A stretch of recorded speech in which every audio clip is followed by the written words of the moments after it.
Broadcasting from deep in the Eublepharis galaxy, on a small planet called Geckonia, east of the Albino Hills and south of the raging Leucistic River, comes the one, the only Gecko Nation Radio.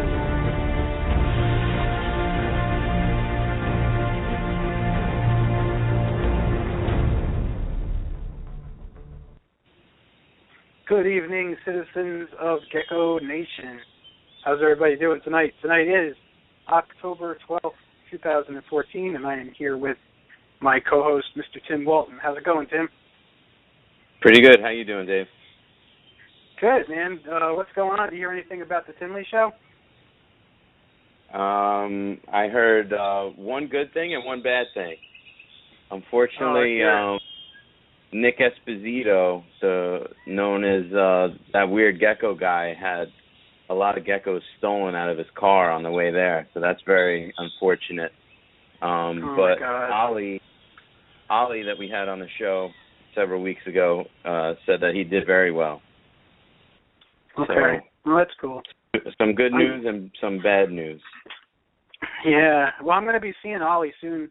I'm actually making a special trip to his house to pick up some geckos from him, and I'm going to try to get the grand tour. I kind of invited myself, but I actually, all I said was, I don't mind coming to pick them up. He offered to bring them to White Plains, and I was like, I don't mind coming to pick them up. And he was like, yeah, sure, you can come.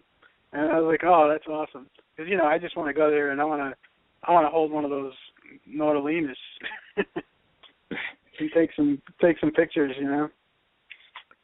Are you going to be at the Long Island show next weekend?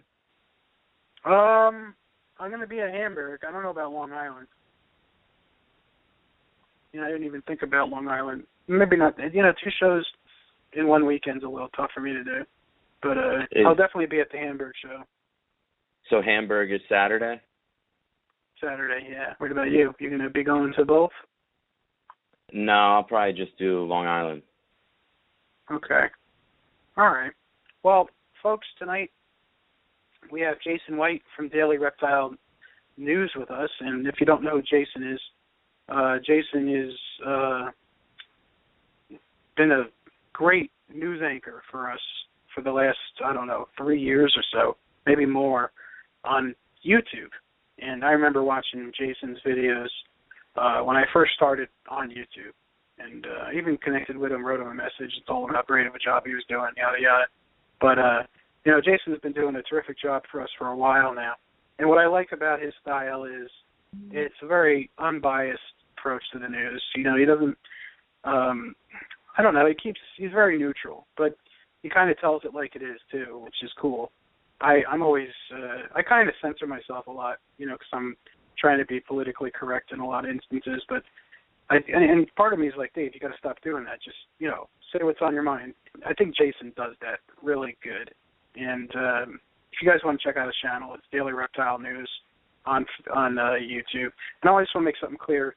In the promotions on Facebook, I wrote that, Jason, our favorite news anchor, is going to be on the show tonight. But what I meant to say was our favorite YouTube news anchor, because, of course, our favorite news anchor is Steve Barker, just so you guys know. So, Tim, have you seen Jason's show at all? I have not seen since he's been back. No. Oh, okay. Well, yeah, maybe he's become a little bit irrelevant since he took a break, and now he's come back. I was joking around with him yesterday about that when we talked. But it's that day and age where if you don't keep on your game, people kind of forget you. But I don't think he's kind of a personality that you don't soon forget. But well, folks, before we progress into the show, I just want to make a point to thank our sponsors, of course. All right, our sponsor plugs are sincere. These people are really great businesses and breeders, so check them out. Gecko Nation Radio is a David's Fine Geckos creation and production. You can visit the show's Facebook page at Gecko Nation Radio. I also have a great family-friendly group on Facebook called Gecko Nation. Apply for membership today. Gecko Nation Radio is sponsored by Reptiles Express is the absolute best live animal shipping company with great low rates. Debbie is the queen of customer service and will make sure your precious cargo gets to where it needs to. They also have a wide array of shipping supplies from deli cups, snake bags, heat packs, and more. Visit reptilesexpress.com and become a member today. Longhorn Geckos is a father and son collaboration. Daryl and Kate Burton specialize in the best Super Tangelos, Pastel Raptors, white and yellows, and really nice wild types. Follow them on Facebook at Longhorn Geckos and on their new website coming soon. Ohio Gecko is famous for amazing tangerines, snows, and other very unique leopard gecko projects. Thad also has some incredible fat tail morphs available from stingers to starbursts. Visit him online at ohiogecko.com and at expos in the Northeast. He is also the owner of geckoforums.net. Dale's Bearded Dragons is your one-stop source for any reptile supply products that you may need, from Exoterra, Zoomed, Rapashi, Repcal, Fluker, and much, much more, and all at 20 to 50% cheaper than your local pet store or big chain pet store. They are also the biggest reptile supply distributor at most of the Northeast expos. Contact them directly online at dalesbeardeddragons.com or message me on Facebook and I'll put you in touch with the owner.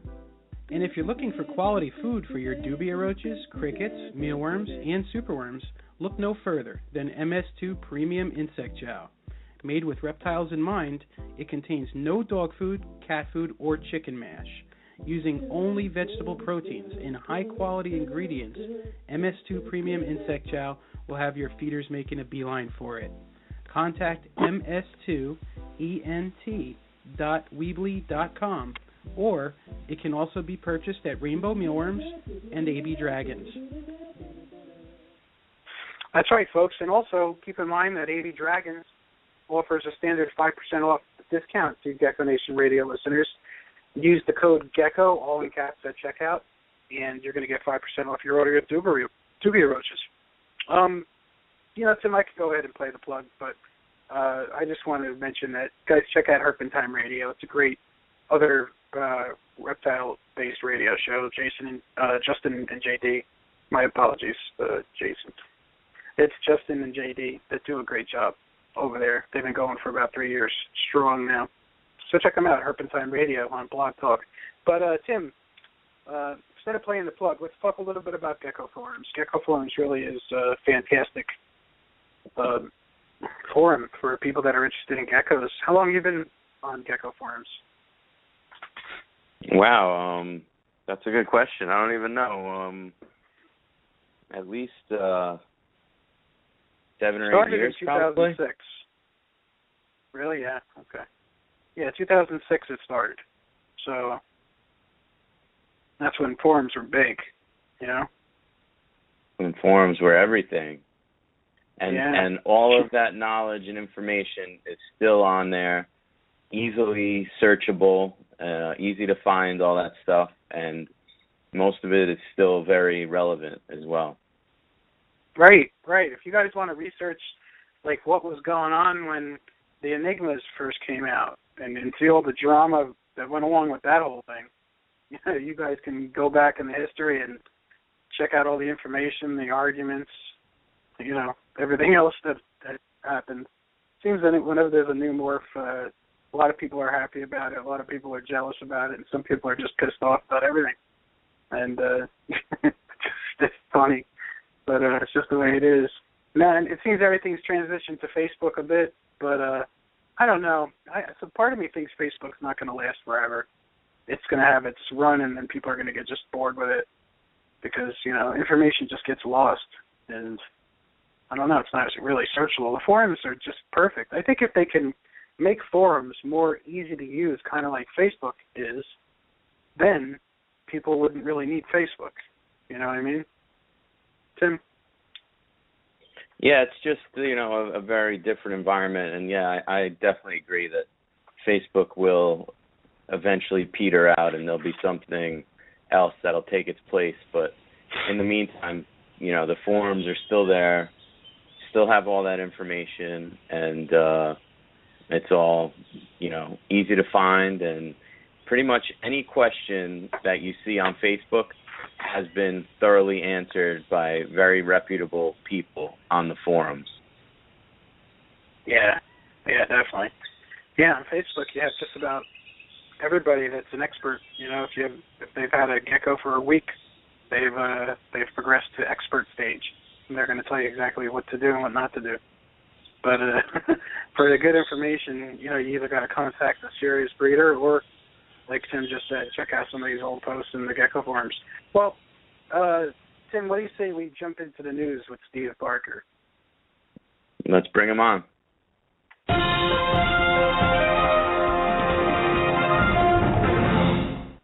Good evening, Geckonians. What's up, Steve? How are you?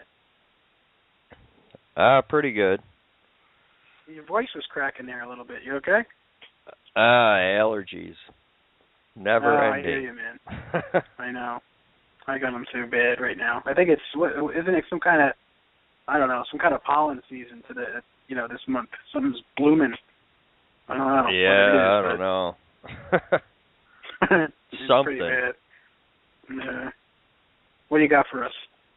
All right, we haven't had an alligator story in a while, and unfortunately we have one. Long Island officials are searching for the owner of an abandoned alligator. A person dropped off a 3-year-old alligator at the home of a woman who used to work for an animal rescue group. She called the SPCA of Suffolk County, and they came and picked it up. The article stresses that it's illegal to own or possess an alligator in New York. What is wrong with these people? I am never going to understand this.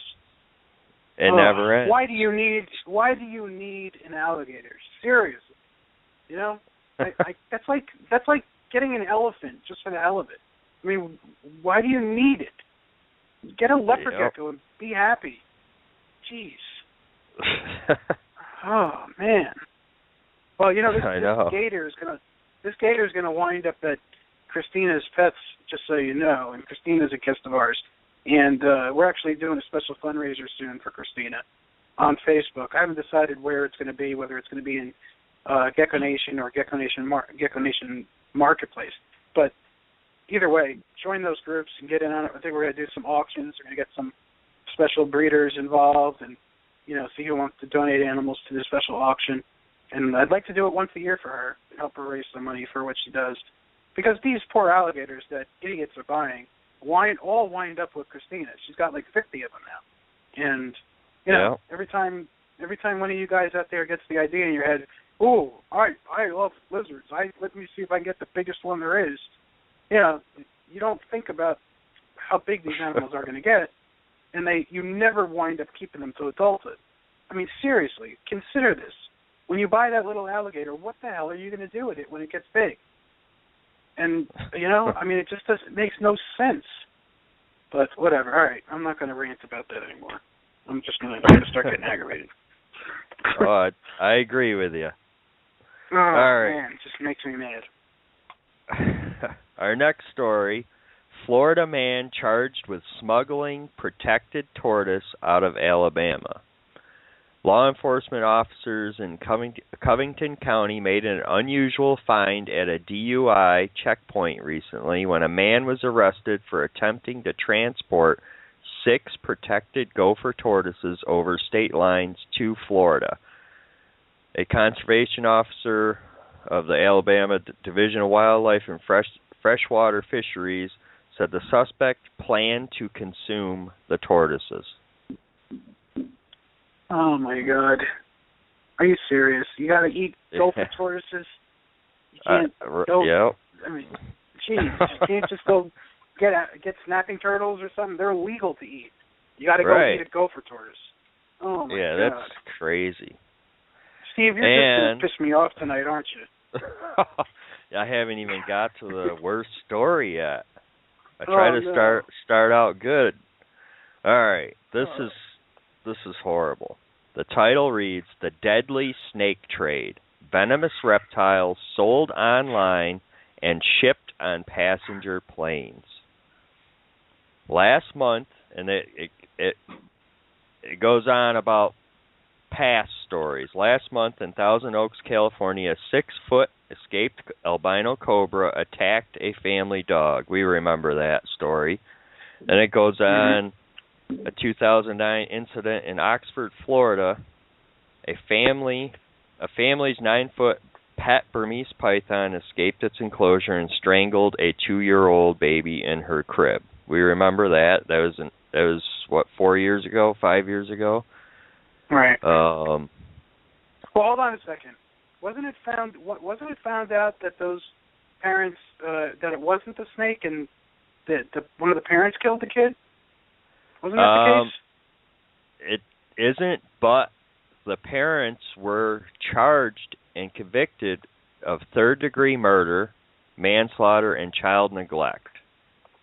So technically, I guess, yeah, they were, but they're still blaming it on the snake.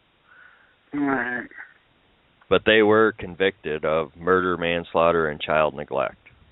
You know, I'm thinking of the Canadian story where they blamed the asphyxiation on that poor retic that escaped, or made to look like it escaped, when the snake had never even bitten those 2 kids, and the kids were found dead. Yeah, that whole story. Somebody got away with murder up there in Canada. Yeah. I don't know how. I don't. That's my opinion. I'm not going to say it's the truth. It's just my opinion. So, but yeah. All right. Brooke says I'm fired up tonight. Yes, Brooke, I am. Yeah, it sounds I just had a shot of espresso too, so that's why I'm jumpy. All right, but this is supposed to be about venomous snakes, this article. While you need a permit to own a deadly cobra in many states and others you don't, venomous snakes can kill you, blah, blah, blah, everybody knows that. To show how easily National Investigative Respondent Jeff Rawson went undercover at a reptile show in Pittsburgh, where he paid $300 in cash to a seller of a cobra. The seller never asked his name.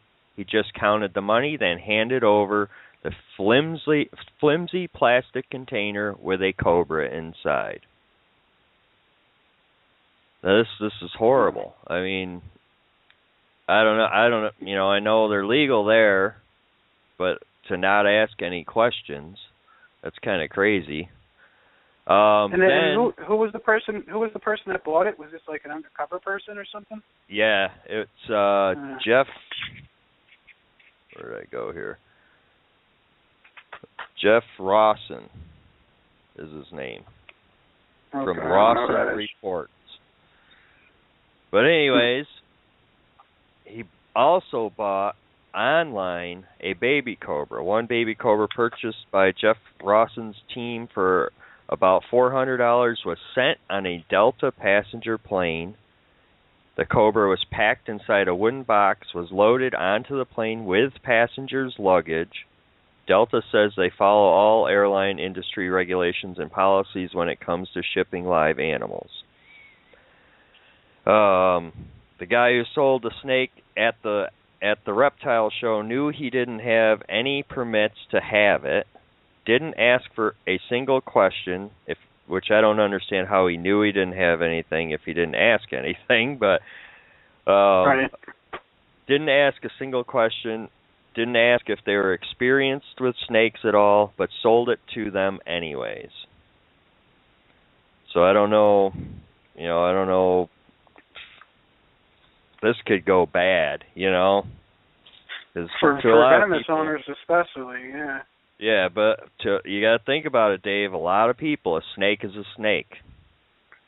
It doesn't. That's how people look at them. Snakes are. A lot of people even think, all snakes are poisonous.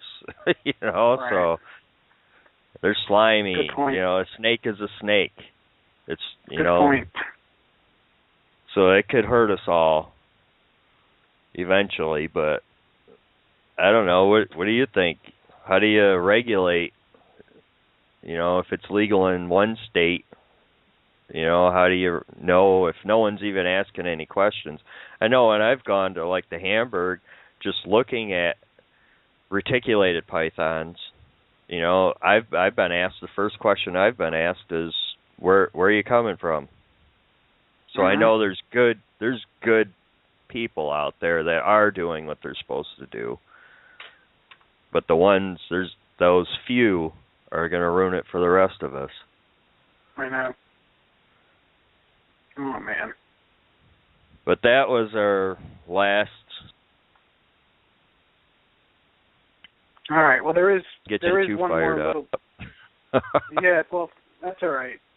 It helps to let out some of the energy sometimes too. But Tim has one more kind of sad story for us. Yeah. Also, unfortunately, Rico Walder has passed away after a long battle with a brain tumor, I believe. He was any green tree python owners, I'm sure, know his name, and he's definitely a big loss to the community. He's an incredible breeder. He worked, I believe, his last few years worked mainly with green tree pythons and emerald tree boas. But he did a lot of work, incredible work with them, and field studies, and he's a big loss to the community. So our thoughts go out to his family. Signal Herpiculture, right?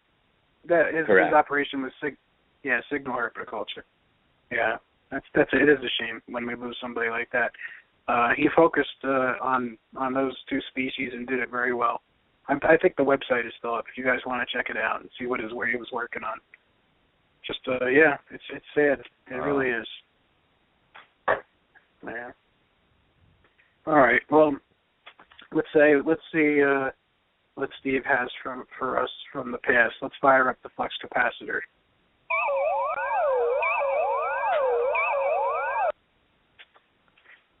All right. May 7th, 2005. Not so long ago, really. And hopefully this doesn't get Dave going some more. But oh, no.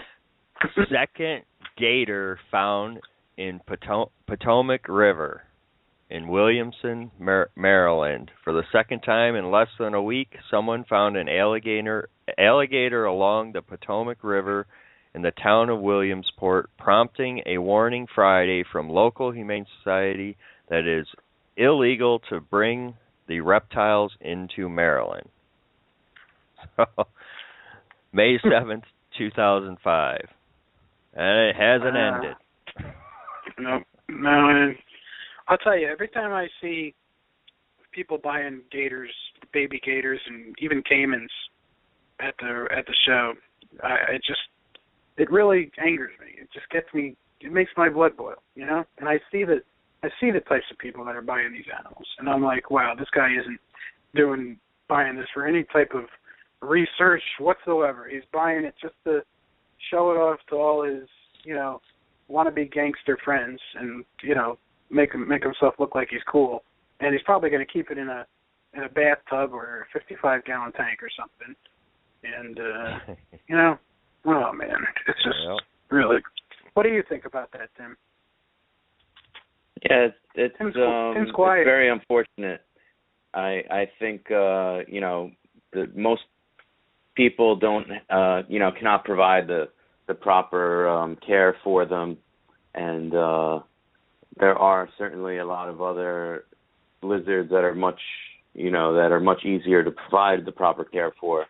But maybe it's unfortunate, just the price or whatever reason people buy them. It's just unfortunate because it's really the animals that suffer. Yeah, definitely.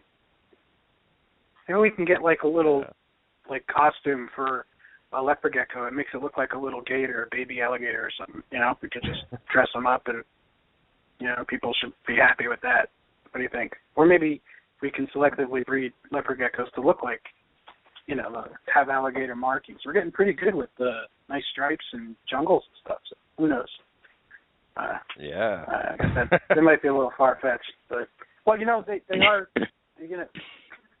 they are making those, fluorescent pigs and fluorescent African clawed frogs. What's to say that, in the future we won't need to really selectively breed for color and pattern?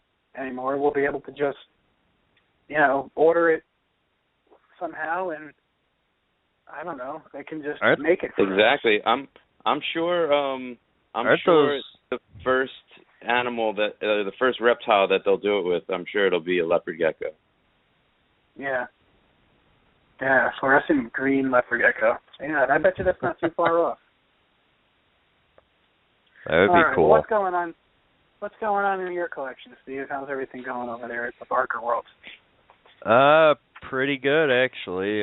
Growing up my Millie eyes, they're doing awesome. Every time I look at them, I love them. I can't get enough of them. And I'm actually considering, as much as my son doesn't like it, getting some more spotted pythons, because I like them. He doesn't like them because one of them likes to bite him, but nobody else. So, that's cool. But yeah, that'd be cool. Any more geckos popping out? I'm still collecting clutches. Wow. Yeah. And I've separated the males, I don't know, a while ago, and they're still fertile. So. Wow. Yeah, mine stopped laying like a month and a half ago. That's crazy. And I've got some females that I'm going to be probably trying to cycle through that come up to size. Yeah. All right. Well, that's cool. All right. Well, I just want to thank you very much, Steve, for the great news stories. Thank you for getting me all pissed off tonight. And let's be sure to do it again next week. All right. Give out your information so people can find you. Check me out on Facebook and YouTube under BC Barker Creations. Awesome. All right. Have a good night, Steve. You guys have a good night.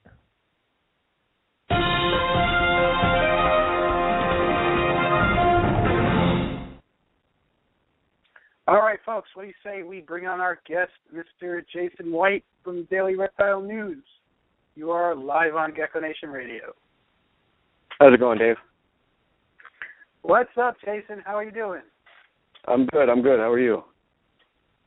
Pissed off. Are you as pissed off as I am after listening to those news stories? Yeah, thanks, Steve. That was great. Jason, hopefully you have some good news we could talk about tonight. Well, I mean, he already stole my fire, so he did a good job. He did a good job in pissing people off and informing people. That's the important part. When you're pissed, you think about it. Right, exactly. How's everything going, Jason? Everything's wonderful here. Yeah. Why don't you tell us a little bit about Daily Reptile News and bring some folks up to speed who don't already know who you are. Okay. Well, it's the news. It's reptile news. I started out daily I think I'm going on my 4th year now, so it'd be 4 years ago, and that was like a super drag. So now I want to say maybe 2 years ago, year and a half, 2 years ago, switched to bi-daily so it's the 3 days a week now, and I did take a little over a year off, and recently, maybe a month ago, came back and started doing it again, and just working on getting back up to pace.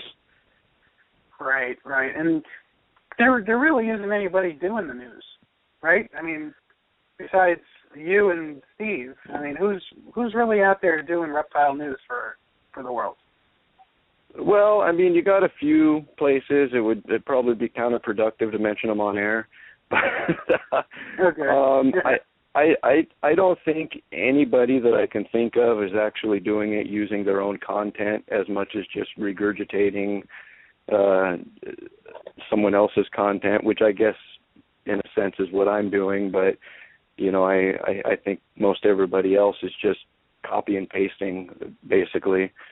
And I've never called myself really a news person. I refer to myself more as a commentator because I just don't do the news. I talk about the news and then kind of give my feeling about it. So, Well, you do it good.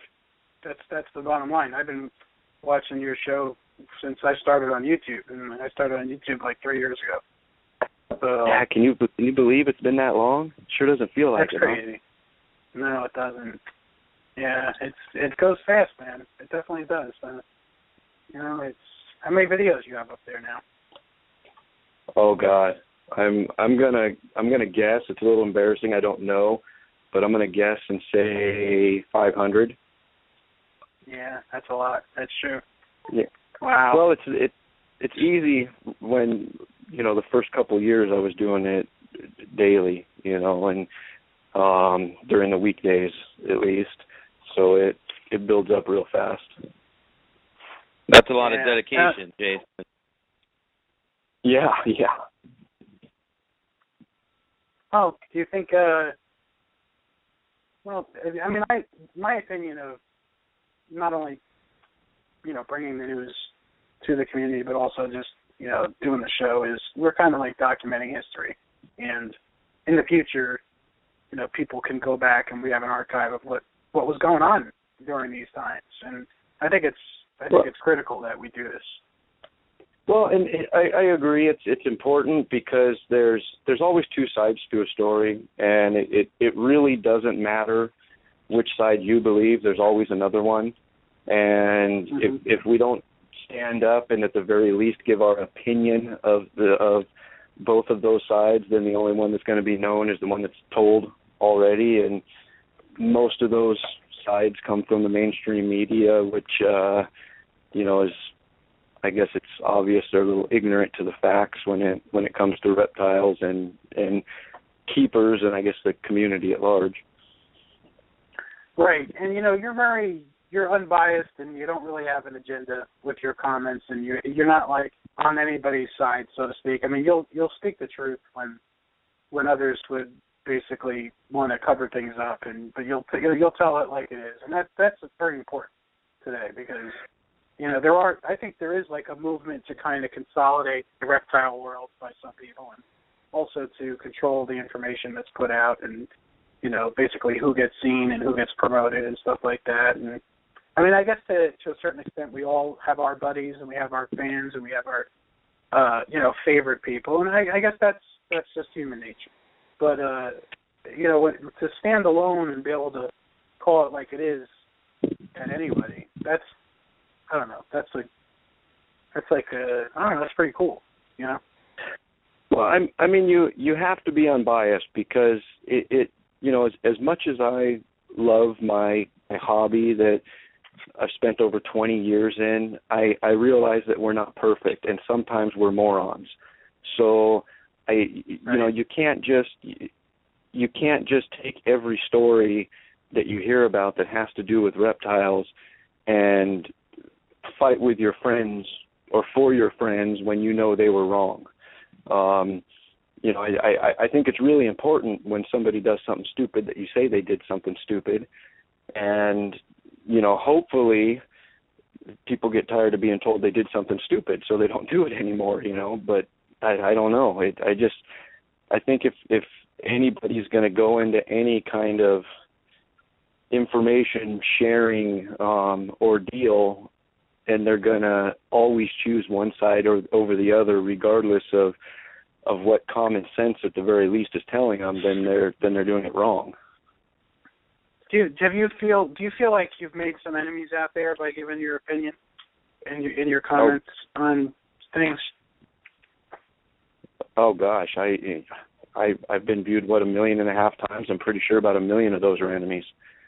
Yeah, you don't make you don't make a lot of friends, and even the ones that every now and then when somebody does something dumb, you have to say they did something dumb, and then those people don't like you because you said that.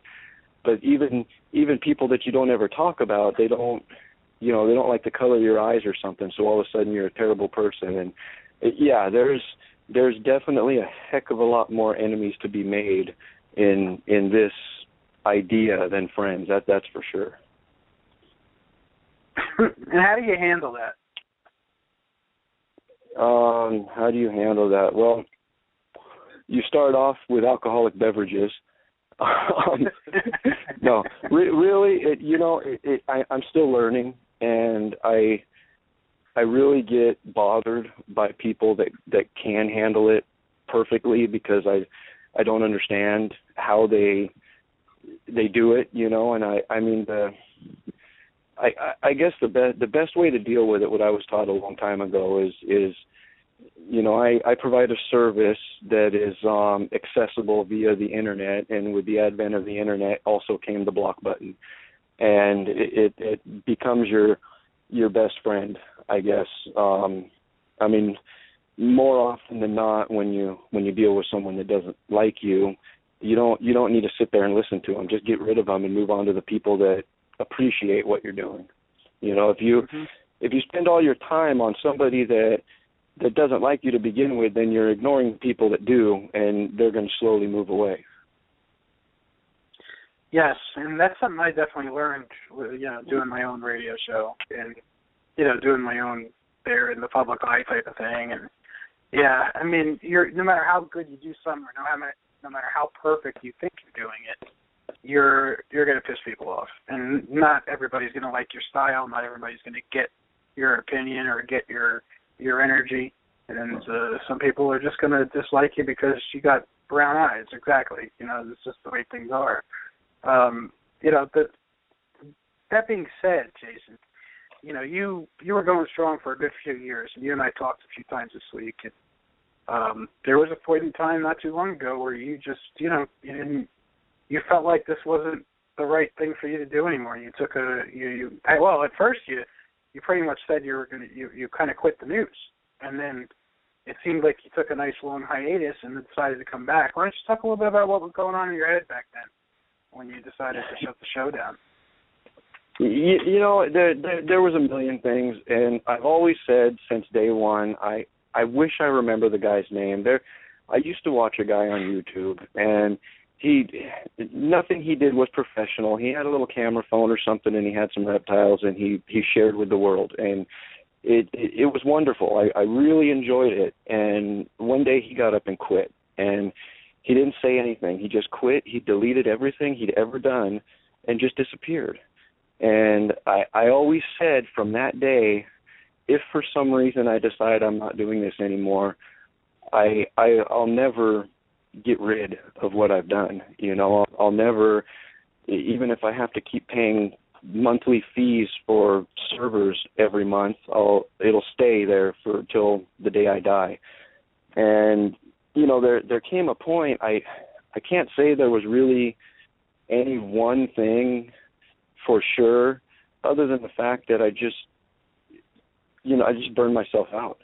You know, you can only get up at 4 o'clock in the morning and work till midnight for like 3 or 4 years until you get tired. You know, so I never really like quit, I guess. I just said I'm gonna step aside, and you know, I can get into this big dramatic thing on what's bothering me with what's going on and everything, but it doesn't really do any good. So the best thing to do is just disappear. And that's pretty much what I did. I had eyes and ears on all corners of the planet and paid attention to what was going on while I was away, but for the most part, I just stayed away. What do you think's going on in the community right now, Jay? What do you think? Where are we headed? Oh, God, that's a deep question. Are you not as pissed off as you were earlier? I'm calmer now. You know, I think we're headed in a very bad direction. I don't know. I believe I said to you a few months ago that, you know, it's not too late to fix things, but we need to make an effort that works sometime very, very soon. And I don't know if we still have that time or whether now we just need to ride the storm out and hope for the best. But I can't see. I look at 20 years ago and I look at today, and it's like just some of the stuff I see going on. It doesn't lead to good things. It never leads to good things, and it always seems to maybe be surrounded a little bit around money. But I don't know. I don't see good things with the direction we're going. Yeah. Well, what do you think we can do about it? What do you think? What do you think can be done at this point?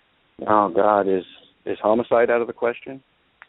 Yeah, really, I think so. Yeah, it's probably not the best route, huh? I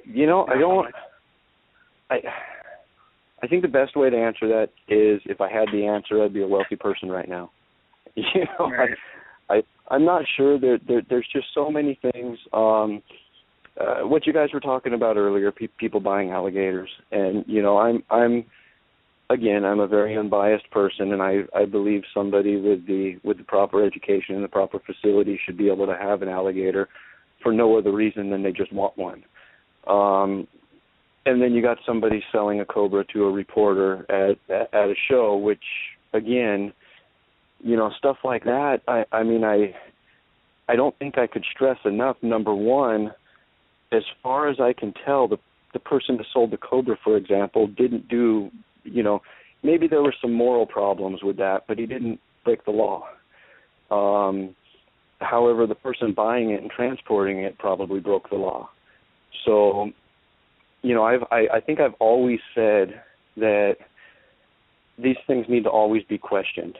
And if the answers you get to your questions don't add up, then you need to just toss that sale out the window. But and how do you know we're getting the truth, Jason? Seriously, how do you know that we're only hearing the reporter's side of the story? We're not hearing the seller's side. Maybe he did ask questions, and maybe this reporter is just trying to make a story out of it and is omitting some information. I mean, that happens all the time, especially in the mainstream media. So yeah, I mean?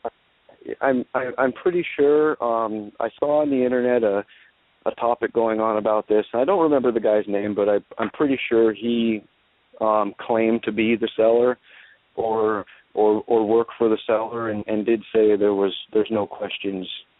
It's just this person came up. They were obviously the age of consent. They had some money. Here's a snake.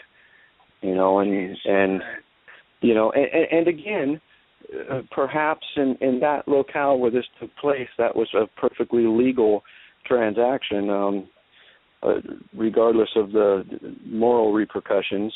Now it's all over the news that people are selling cobras to reporters, and that's the bad thing for us. Regardless of what laws were or were not broken, the fact that it's on the news now is terrible. And for what? $300 for one person?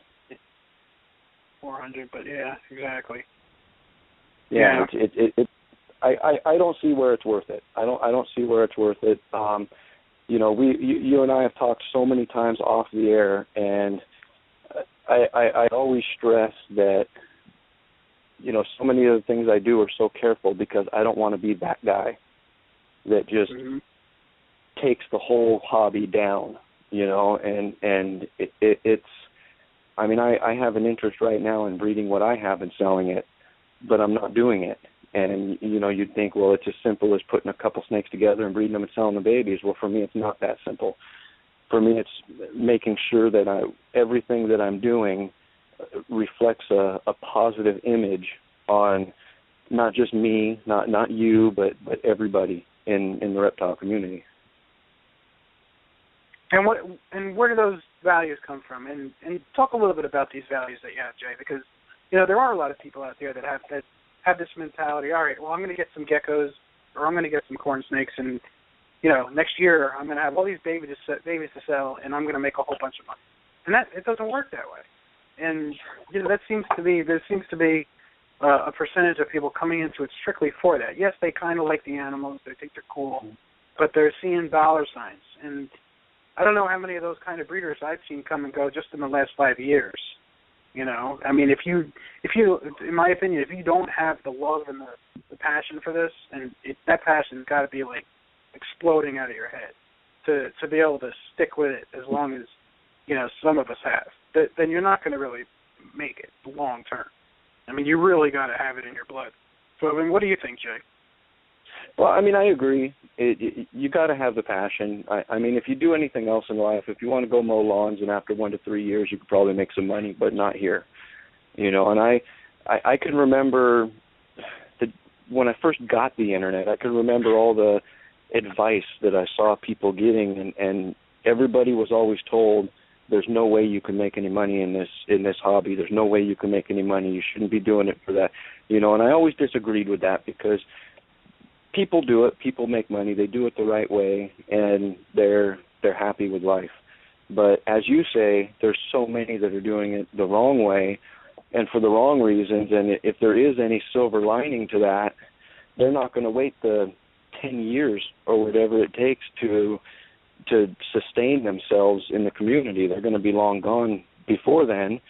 The downside is whatever happens to their animals, and I would kind of wager that more often than not, that's what we hear about on the news with alligators. Yeah, that's just, I'll never understand that. I mean, I am as diehard of a reptile enthusiast as you can get, okay? And I have not an ounce of my interest, not even an inkling, where I ever wake up, and not even for a split second of my day do I think, wow, it'd be cool if I had a gator. You know what I mean? It doesn't even enter my mind. I'm worried about the next leopard ecomorph I'm going to try to make next year or something. Yeah. But that's and by the way, before I forget it, as far as like sales tactics go, dressing a leopard gecko up as an alligator, that's a first. That's a first sales tactic I've heard like that. I think it. I don't know where. I mean, I'm sure we've talked about before. I'd really like to get into some of the exotic venomous things, but I have children living at home. I've got neighbors, and I talk to a camera. So, the worst thing that could happen is somebody getting bitten and being on the 5 o'clock news. And so I don't do it. Someday will I? Probably, but I think a lot of people's priorities are probably just backwards, really. And I don't know. I can't understand what they think. When they decide to do these things that look really, really stupid to the rest of us. Well, they're not thinking. That's just it. They're not. Because if they were, they wouldn't be doing them. That's it. It's the bottom line. Yeah.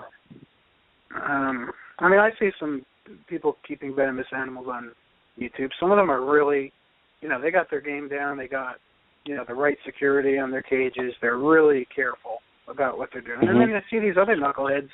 They're all over the place. I mean, they open up the cage door, and those cobras are so alert and so, active. Like, you open the cage door, a lot of them just shoot right out, and they're right up in your face. And, I can't imagine. I mean, you got to be half crazy, seriously, because it would scare me to have something like that in the house. It really would. Yeah. I remember a while back seeing a person who was talking to on a local news station one morning, and he's been a longtime member of our community, and he did a great job, except I always had one problem, that the snake he had, when they asked him if it would bite, he said no. And I always told him that's it just bothers me, because just because it won't doesn't mean it doesn't remember how, and mm-hmm. It's the same thing with those cobras and those alligators and stuff. I mean, I watched one the other day. What was it, from Tinley, where the alligator loaded itself up in the back of the damn van? That was amazing. But that doesn't mean that thing wouldn't think twice about spinning around and killing somebody. And I've always thought, I don't care if it's a lion, I don't care if it's a buffalo or a rattlesnake. I've always thought, if people have the proper education and the proper facilities and the proper means, there should not be any restrictions on what we can and can't keep. I agree with that, too. I do. Unfortunately, what hurts us is the people that get things that they can't keep. And then you end up having alligators in the Potomac River, and it just, I don't really know. I don't know what we can do to fix it.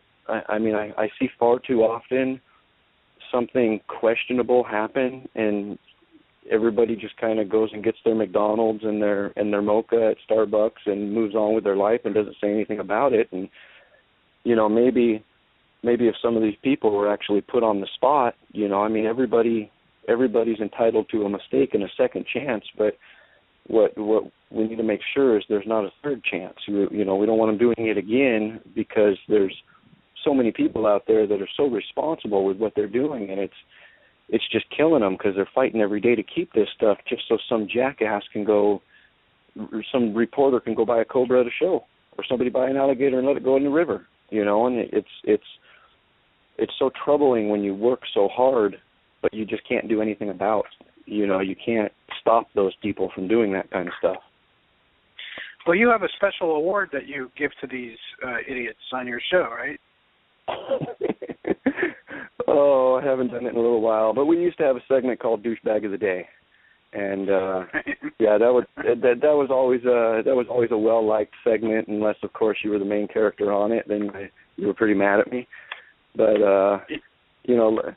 luckily, through all the hundreds of times that I've done it, I've only had a handful of them actually say something to me.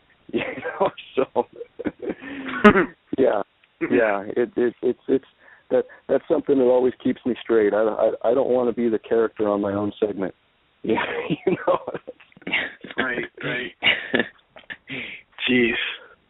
Go ahead, Tim. Jump in. You still with us? I'm here.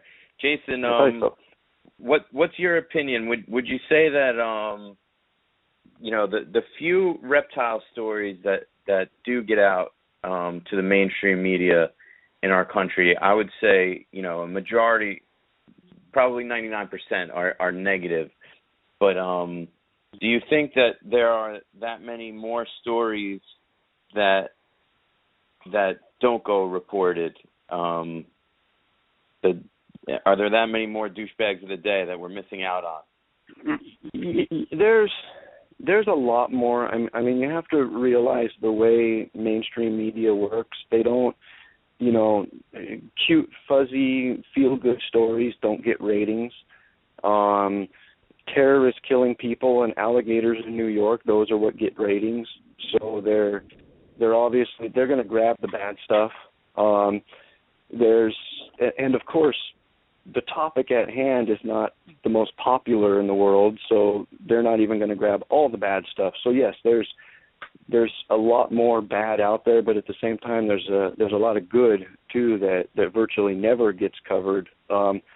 That's one of the reasons why I always try to grab a hold of, new species being discovered and animals being either removed or added to the endangered species list and stuff. I mean, most of that's all good, and we don't ever hear about it. Yeah. We try to report on some of that. Steve tends to find those stories. And you grab those stories, too. And you'll be, you've done it in the past, and you'll be getting more of those stories out to us. And that's kind of my next question to you. Do you think there's any kind of, censorship going on out there right now, from some of the main sources of information? Absolutely. 1,000%. I've been censored myself, right to my face. So I guarantee you there's censorship from our own community that, I've been told flat out that some of these stories, the powers that be, I guess, if you will, don't want that news getting out. So I could tell you right now that that's definitely happening. It's not. There's big politics involved, though, right? Well, yeah, it kind of. The last time it happened to me personally was with HR 511, and oh God, I don't even remember the name of the place, but anyway, it doesn't matter now. There was a story that they figured probably wouldn't be good to make the rounds because of the legislation going on, and I mean, I always totally disagree. I feel that if there's something bad in the news, us, the people that have something to lose, it's our job to step up and let the world know that we don't agree with what this person, these people, that business, or whatever did. it's one of those things where silence is an admission of guilt, and I've always felt really strongly about that, but unfortunately not everybody agrees with it. You know, there's too many people that would rather just be silent than say anything about anything. Wow. That's tough. I mean, if it's something that, you know, could add fuel to the fire and, you know, potentially hurt us big time by, I don't know, having more legislation passed against us. I don't know, Jay. I know how you feel. Believe me.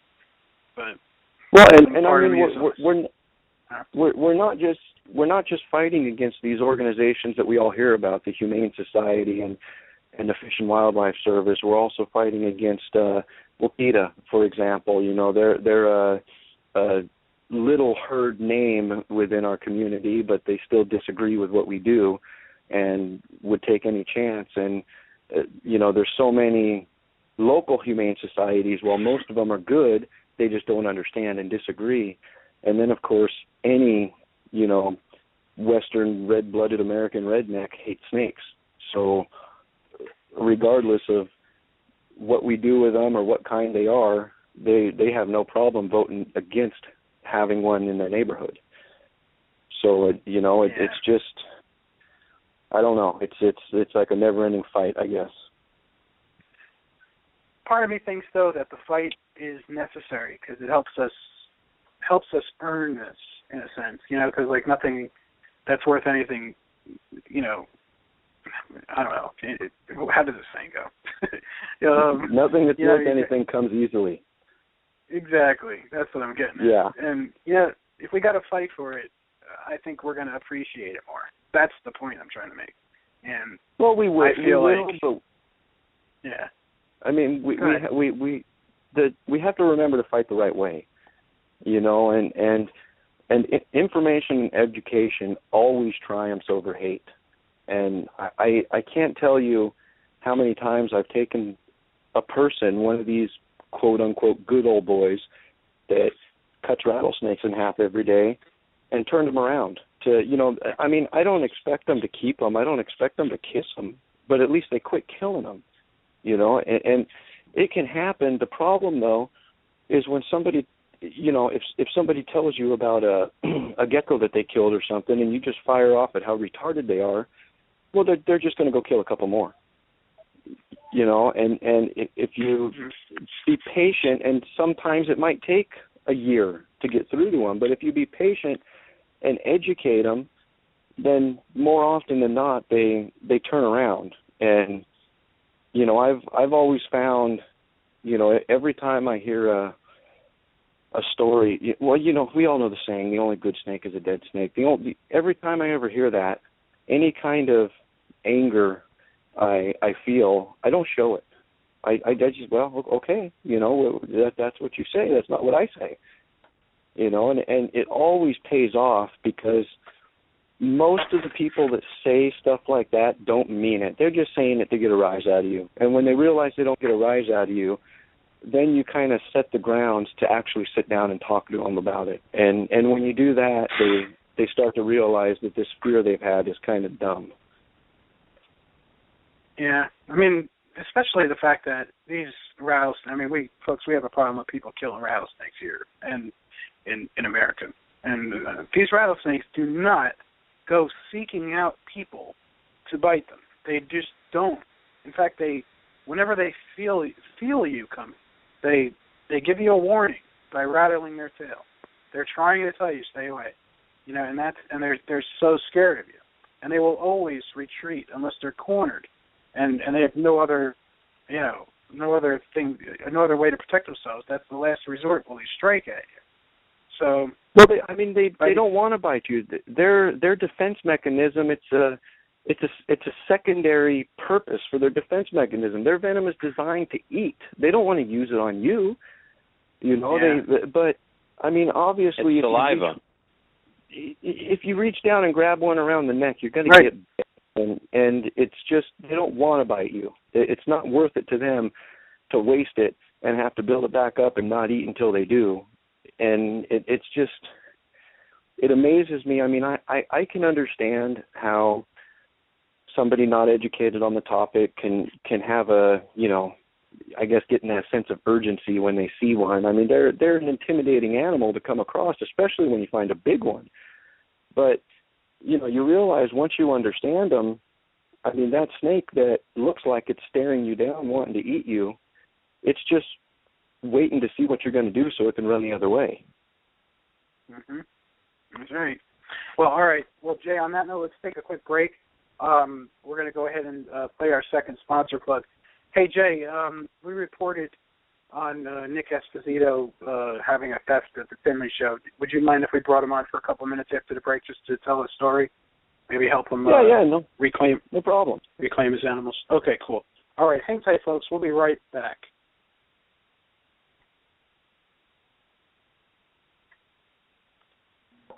Gecko Nation Radio is a David's Fine Geckos creation and production. You can visit the show's Facebook page at Gecko Nation Radio. I also have a great family-friendly group on Facebook called Gecko Nation. Apply for membership today. Gecko Nation Radio is sponsored by Gecko Boa Reptiles is your source for the highest quality leopard gecko morphs and wild types, from white and yellows to radars, amazing tremper morphs, and rare subspecies. John is a world-class breeder and extremely knowledgeable. If you're looking for something truly special in geckos, contact John Scarborough at geckoboa.com and on Facebook. Rainbow Mealworms is the largest worm grower in the world and selling to the public since 1956. If you need the highest quality mealworms, superworms, and crickets for your pets, contact them at www.rainbowmealworms.net. Ron Tremper is the biggest contributor to leopard gecko morph making, known worldwide for his amazing examples of living art. You can now download his Leopard Gecko Care app, his Morph Encyclopedia app called Leopard Gecko Pro, and visit his site, leopardgecko.com, to see where morphs are made. GiantLeopardGecko.com specializes in giant and supergiant leopard geckos with a focus on selectively bred exceptional lines of many different morph combinations, including high-end African fat tails and crested geckos. With over 17 years of experience in herpetoculture, Keith Kiggins brings you quality, integrity, and value. Check out GiantLeopardGecko.com on the web and on Facebook.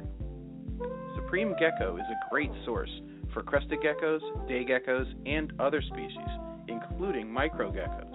Wally Kern is a top-notch breeder and gecko enthusiast. Visit SupremeGecko.com for his available animals and supplies. abdragons.com is your source for the highest quality dubia roaches. Whether you're starting a colony of your own or just need feeders for your insect-eating herps, abdragons.com can't be beat in quality or price. They are also a huge distributor of FlexWatt reptile heat tape and have very competitive pricing. Check out abdragons.com online and on Facebook. And that's right, folks. Make sure you use the code GECKO at checkout with AB Dragons, and you're going to get 5% off. Standard code. All right. Go ahead, Tim. Folks, we're going to bring on Nick Esposito. We mentioned earlier in the show, unfortunately, on his way to Tinley, he had a lot of geckos stolen from his vehicle. Nick is usually at a lot of the Northeast shows. His business name is That Weird Gecko Guy. Nick, are you with us? I'm here. Nick, it's very unfortunate. We're very sorry to hear such bad news, but we'd like, hopefully, to help you recover, at least, maybe get the word out. I'm sure, knowing you, that there were very rare geckos that you had. So tell us what happened. I drive from Baltimore to Chicago for Tinley every October, and it's a drive I make myself. It's like 11 hours or so. I stopped, at a rest stop, and I pulled off to go to the restroom. And when I came out and got back in my car, and when I got in, like if something's moved, you think that I moved that. I got in, and the shipping box that I had in the front seat was gone. I'm like, and as soon as I thought that, I saw my GPS was gone, my glove box had been opened. When I pulled into the rest stop, there was one other car in it that had one guy in it who was sitting there using his phone. When I got out, he was gone. I called the police, and as near as anyone can figure, he just was waiting for a single driver car to pull in and go in the rest stop, because all he stole was what was in the front seat. All my stuff that was in the back seat was there. I actually had my tablet out of its bag on my back seat. That was there. The box in back was there. So I'm assuming it was someone who just was going to steal something, and my tape shut box was just what went with it. Oh man. So these geckos are probably like, I don't know, God knows where they are right now.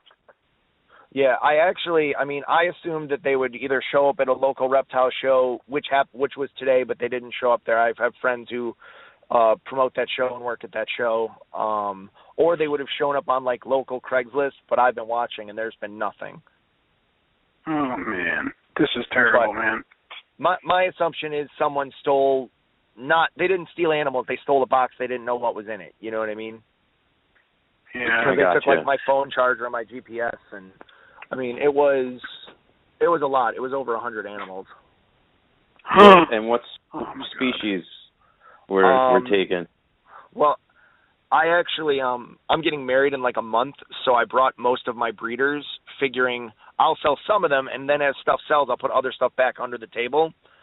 So it was almost all of my Pachydaculus. It was all of my Hemidactylus. It was actually a bunch of Rhacodactylus adults, like Chihuahuas, Gargs, Cresteds. There were a couple pairs of Phelsuma in there. I'm trying to think of what else was there. I think that's all that was in there, and then some other odds and ends. But the bulk of it's going to be something that if you're not a giant gecko nerd, you're not going to know what it is.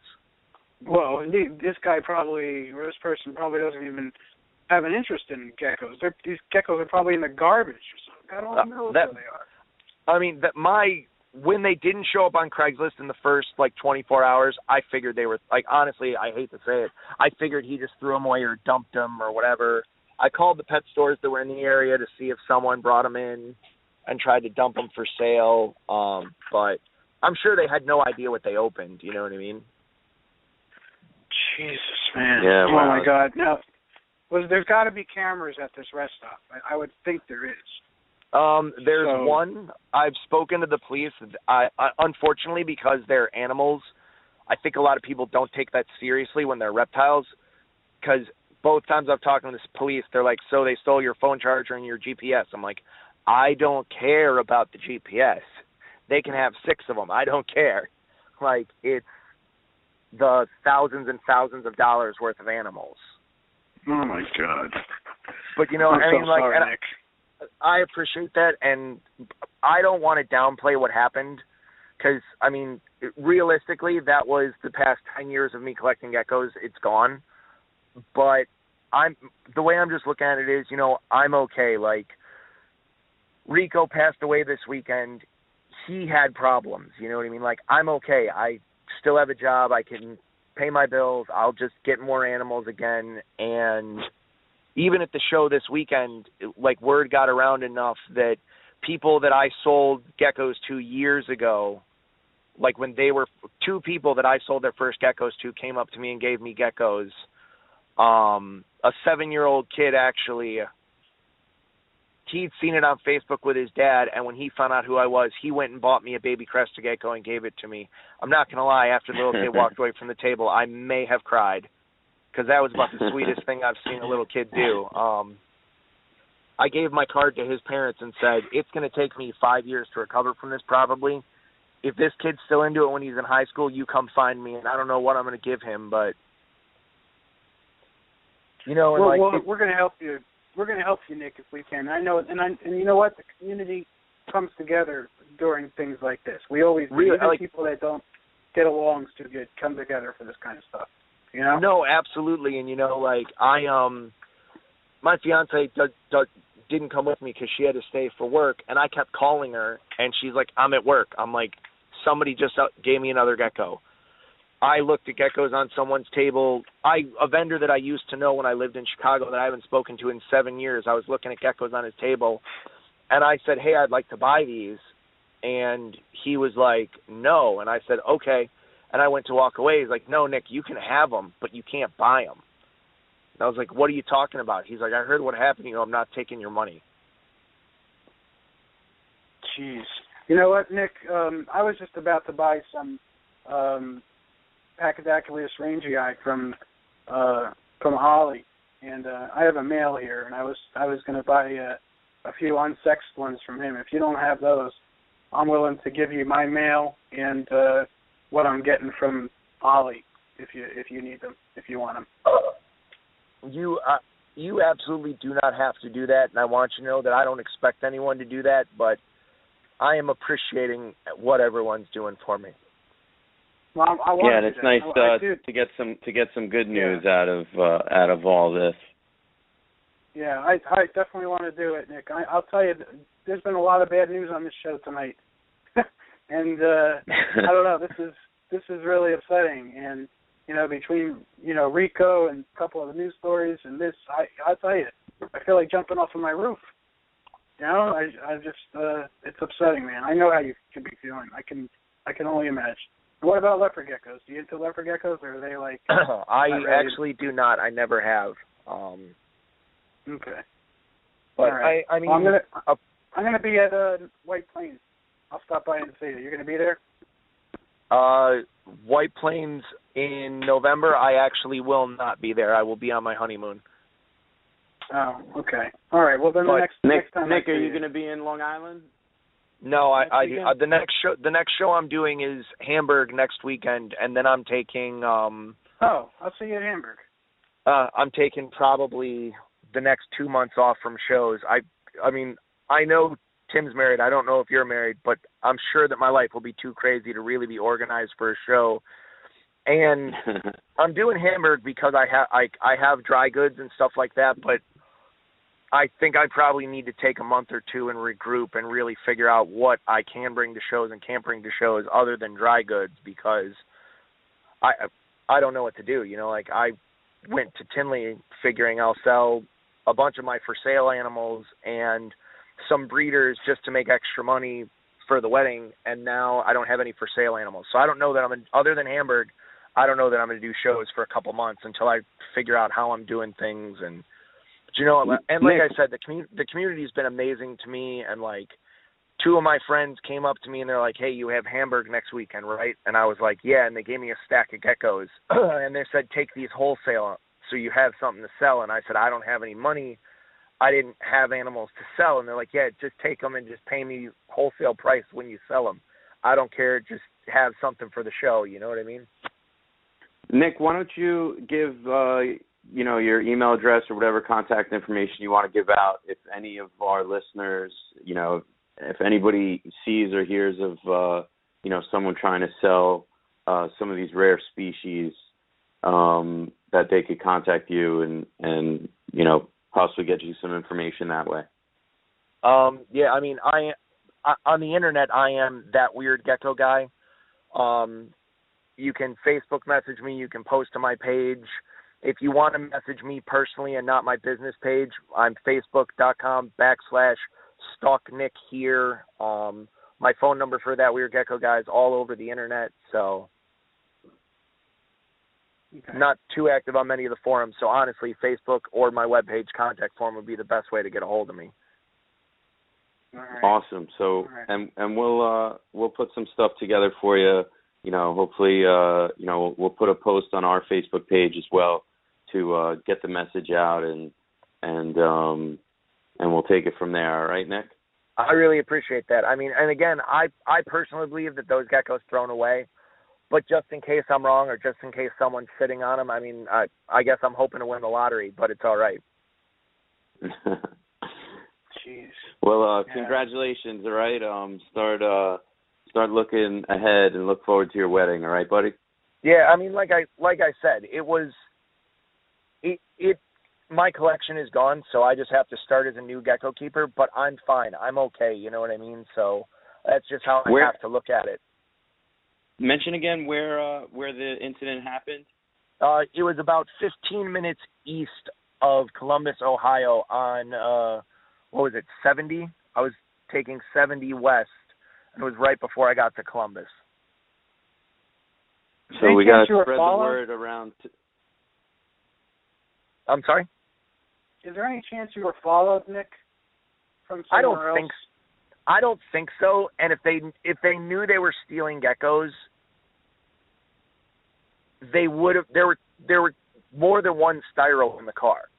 They didn't get all the styros. Like, if someone knew they were stealing geckos, you could easily see another big styro in the car that was still there. If you were going to steal geckos, you wouldn't have wasted your time unplugging my phone charger to steal that. You would have just grabbed the 2 styros. You know what I mean? Mm-hmm. Yeah. Because I had the 2 biggest styros I own in the car. The biggest one was in the front seat, in the passenger seat, and then in the back, I had my hatchback laid down so like I could get a bunch of stuff in there. There was another huge styro back there. They didn't touch that. They didn't try and open that door. They didn't. So I really do not think that someone was trying to steal geckos. I think someone was trying to steal something, and the geckos just happened to be what they got. You know. Okay. Are there making any attempt to look at the video from that? I've done a dance on the phone with the police about it a little bit. There's one camera there. I got one guy finally to actually view the tape today, I think just to shut me up because I just kept calling. And he says that a car pulled up next to mine, opened my passenger door, which was locked, like he jimmied my lock, and then just yanked a bunch of stuff out of my front seat and drove off, but there was no front license plate on his car. So they said they kind of have a vague description of him, but the camera wasn't, it wasn't close and it's not that good. In hindsight, I probably saw the guy because there was one guy in the rest stop when I was there and he was gone, but you don't think about it when you pull in a rest stop and someone's in the rest stop. You don't think, I better watch them. You know what I mean? Wow. And Nick, I kind of assumed that you had left the door unlocked. I didn't think I totally wasn't thinking that someone would jimmy the door that quickly. No, I know I'll see you soon, Tim. Like, if you're near my car, I can show you. Like, they pulled my handle open and then stuck something. The police officer said it looked like a screwdriver, something underneath my handle, and popped it open. It's crazy. And to do it in a place like that, that they, that usually there are a ton of cameras at gas stations, just for it wasn't a gas station. Drive-off. It was not a gas station. It was a rest station. Oh, it wasn't. Oh, I got. Yeah, it was a like the little you pull off, you go in. There's a bathroom. There's a map. There's a vending machine, and you just pull right back on. Yeah, that's what it was. And when I pulled in, there was one car in there that was in one of the first parking spots, but it was just a guy typing away furiously on his phone. I'm like, all right, that's totally me. Every time I pull into a rest stop, the first thing I do is respond to my texts, check my emails, check my Facebook, and then I go to the bathroom and do what I got to do, and then I get back on the road. So he wasn't doing anything unusual. He didn't look up at me. He didn't whatever. And I locked my car. I know I locked my car because I alarmed it. Well, that's so unfortunate, Nick. But hopefully, we'll get the word out, and if anything can be done, we'll help you out. All right. I really appreciate that, guys. And I mean, thanks for spreading it around. My only hope is that it gets around enough that when the person does go to dump it, whoever they go to dump it to will have heard about it. Yep. All right. And they're all right. Well, we hope you find out, Nick, and I'll stop by and see you at Hamburg Saturday. All right, man. That'd be great. I'm looking forward to seeing you. All right, cool. All right. Hey, Nick. One last thing. Once everything gets back to normal, you're welcome to come on the show for your own interview if you'd like. That would be awesome. I'd gladly do that. Awesome. All right. Good luck with your wedding and everything. See you Saturday. All right. Thanks. You guys have a great weekend. Take care, Nick. All right. Let's go ahead and bring back Jay. Jason, thanks for giving Nick some time. Very unfortunate, man. Yeah, that's terrible. I'd like to say, first of all, I got a ton of respect for the people that have helped him out and given him geckos and stuff. I mean, those are the type of people I'd be proud to be friends with. Yeah, and that's terrible. it's so heartbreaking. Imagine all those years of keeping those species and working with them, and to have them just gone like that is so unfortunate. Well, and I think that I mean, I think I'd be taking that real hard because of all that time that goes into it, and knowing the fact that this person probably just opened a box and they're probably sitting in a dumpster behind the rest stop. You know, it's terrible. You know, but I think the odds of a gecko person or any reptile person opening that thing up is probably not in his favor. No, it probably ditched somewhere, which is, you know, really just, I don't know. I would, if it were me, I would start cruising around Columbus area, looking through garbage, you know? I mean, But at the same time, you know, like, how do you put your life on hold like that, you know? Yeah. And try that. If something similar happened to a guy that I work with in a bad neighborhood in Manhattan. He had his hockey equipment stolen out of his car, and everybody, you know, you would assume, like, where we worked, like, there are no ice arenas. You know, someone just saw a big bag, probably thought it was tools or something, took it, and he did the same thing. He went around to all the dumpsters, figuring the person just dumped it off as quick as they could, and never found it, you know. I'm sure it wasn't that person's intention to steal real stinky hockey equipment. Well, and I mean, the fact that he's getting married, I mean, it's supposed to be one of the happiest days of his life, and he's probably going to have this at the back of his head the whole time. It's terrible. Yeah, knowing Nick, I'm sure he probably wouldn't even care not to get the animals back, but just to know that the animals were going to be taken care of well, you know, would be better than, you know, kind of assuming that they're in a dumpster somewhere. Yeah, that's got to be rough. Send a message to Oliver real quick before I forget. I'll let him know I'm going to give these guys to Nick. Yeah, I mean, I don't really need them that badly. You know, they're cool, but, you know, I got 1,000 leopard geckos, so, you know. Jason, again, thanks for letting us bring Nick on there. Tell us kind of what plans do you have for the future? You know, where do you see yourself taking the stuff you're working on now, and where would you like to be, you know, in the near future? You know, I don't really have a plan, I guess. I mean, right now I'm just working on sustaining. Having a year off, you know, I'm not used to the daily grind and the hustle and everything, so I've hit some roadblocks in that department. But I mean, I would have to say, if I had any goal, it's the same as the first day I started doing this, and it's just to promote the hobby that I love and try to make a difference eventually, someday, hopefully. Well, you're making a difference, you know, because what else? There's other sources, of course, but nobody does it like you, Jay.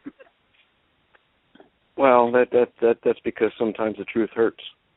You know, it's regardless of how painful it is the truth, and well, a lot of your hot stories are related to legislation, and you know, you do have some strong opinions about that. And we've talked a little bit about USARK and how you feel about USARK. And what do you think about legislation and USARK's role and everything? What do you think? What are your feelings about all that? Well, you know, the answer as far as legislation goes is very simple. I disagree with it. I do have a small question in the back of my head that maybe we're at the point where we, as a community, where we have to be rescued from ourselves, because it's just so far out of control that regardless of who you are or what you do, you can't control the next guy. But as far as fighting legislation, you know, I don't. Oh, this is the rough question, Dave. I don't agree with the way the legislation is being fought. I guess is the easy answer. I don't agree with it at all. I believe that the people we're fighting are sitting back in their recliners, smoking their cigars, laughing at us. we can't, when we lost the ability to keep a few constrictors, that was a huge loss. And what I'm looking at now is we didn't learn from that loss. We're fighting the next fight the same way we lost the first fight. And it troubles me. I don't see, and I don't know all the inner workings of these organizations that are supposedly fighting for us, but what I see on the outside is the same old, sign this petition, take this pre-written letter and sign your name on it and send it to your congressman. And I mean, clearly, while the battle was fought last time very well, it didn't work. And I don't understand why we do the same thing again. I do feel at the congressional level we're at a point now where we've got to have somebody there speaking for us. I just like I said, I don't necessarily agree with the way it's being done. What would you do differently? Oh God, that's I don't know, Dave. I mean, if like I said before, if I had the answer, I'd be wealthy. Yeah. I really don't know, and I mean that's really true. If I had the answer, I mean I think everybody that knows me knows that regardless of how harsh my opinion might be, I don't hold it back. And if I had the answer, I'd be more than willing to share it. I just don't, it's one of those things. I guess it's kind of like the domino effect that I'm seeing here, and the only way to stop it is to change what you're doing. And I don't know. I don't know what I mean. I guess if I had to pick one way to stop it, as bad as it sounds, I wouldn't necessarily focus on the people we're fighting, but focus on policing ourselves. If you give a 4-year-old a match, they're going to start a fire. So let's take the match away, and try to settle our own problems. Unfortunately, we can't just completely step back 100%, because as soon as we let our guard down, there goes the guillotine and we're done. But I find it hard to see everything going on and then also try to defend at the same time. I mean, so some of the questionable practices that we're doing are very, very hard to defend. Yeah, I know.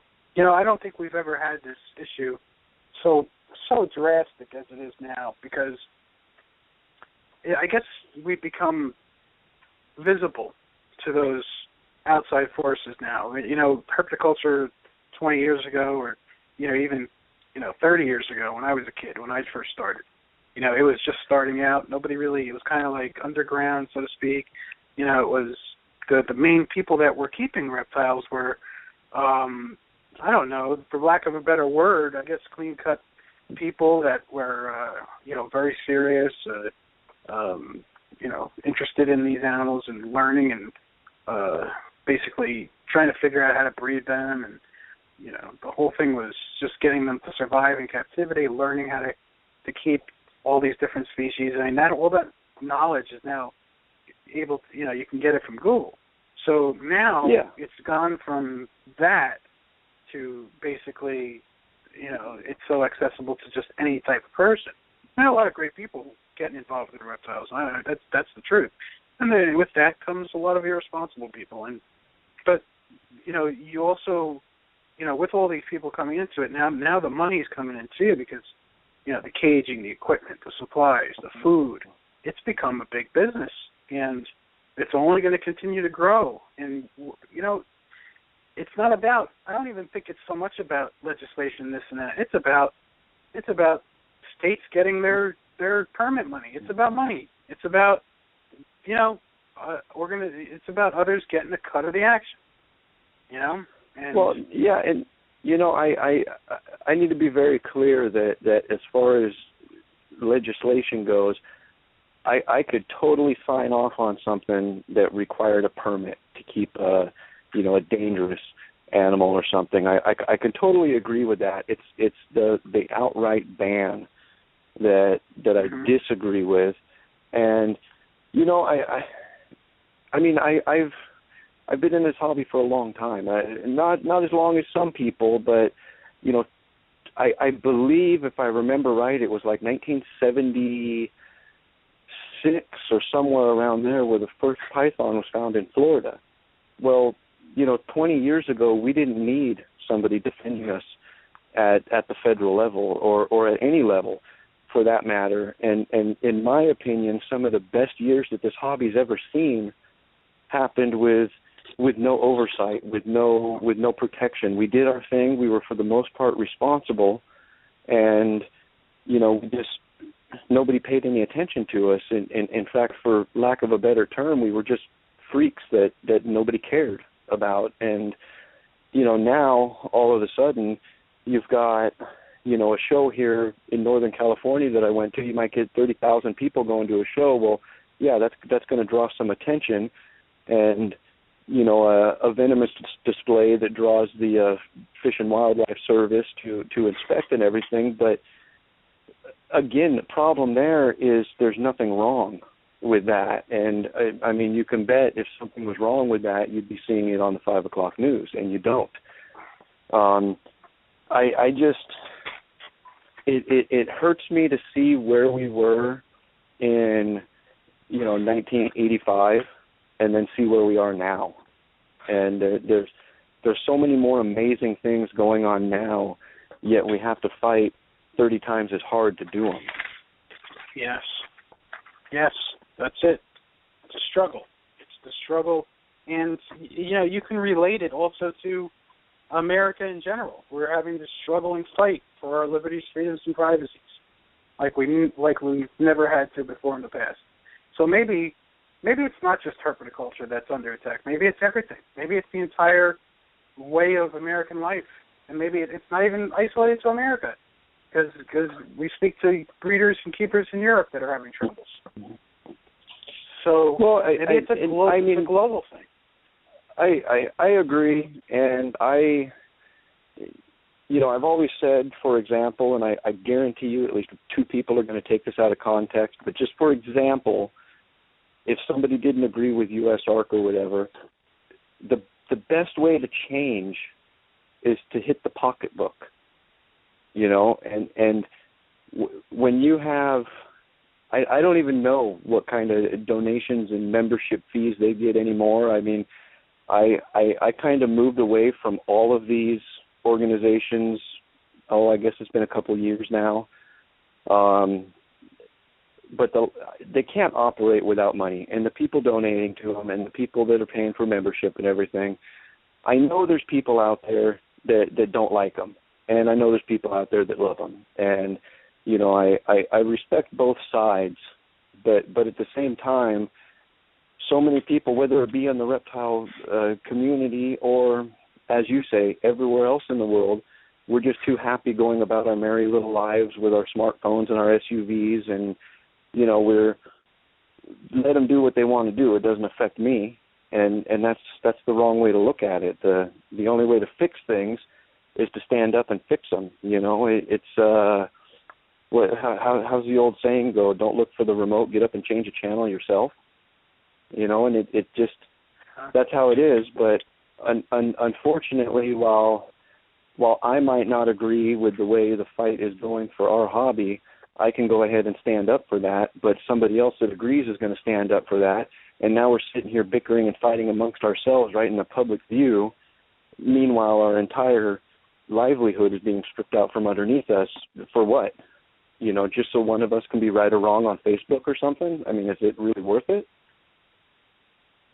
No, definitely not. And that's what's happening. A lot of the energy that should be directed at, a certain place is lost on Facebook. I mean, it's a lot of energy just being put into nothing, and and then tomorrow the thread is gone, and there's all this yada yada yada back and forth between people that goes nowhere and solves nothing and does nothing, and I think our enemies definitely. I think you're right. They are laughing because they're seeing just that. They're seeing the community fighting amongst each other online, and they know that anything that happens on Facebook basically stays on Facebook. Does it not having any effect on reality in a lot of different cases. So, how do we get the people to, I call it Facebook zombifying of people. How do we get people to get away from Facebook and not be just a Facebook zombie and, and get up and fight and do something and put the energy in the right direction? How do we do it? I mean, I don't know.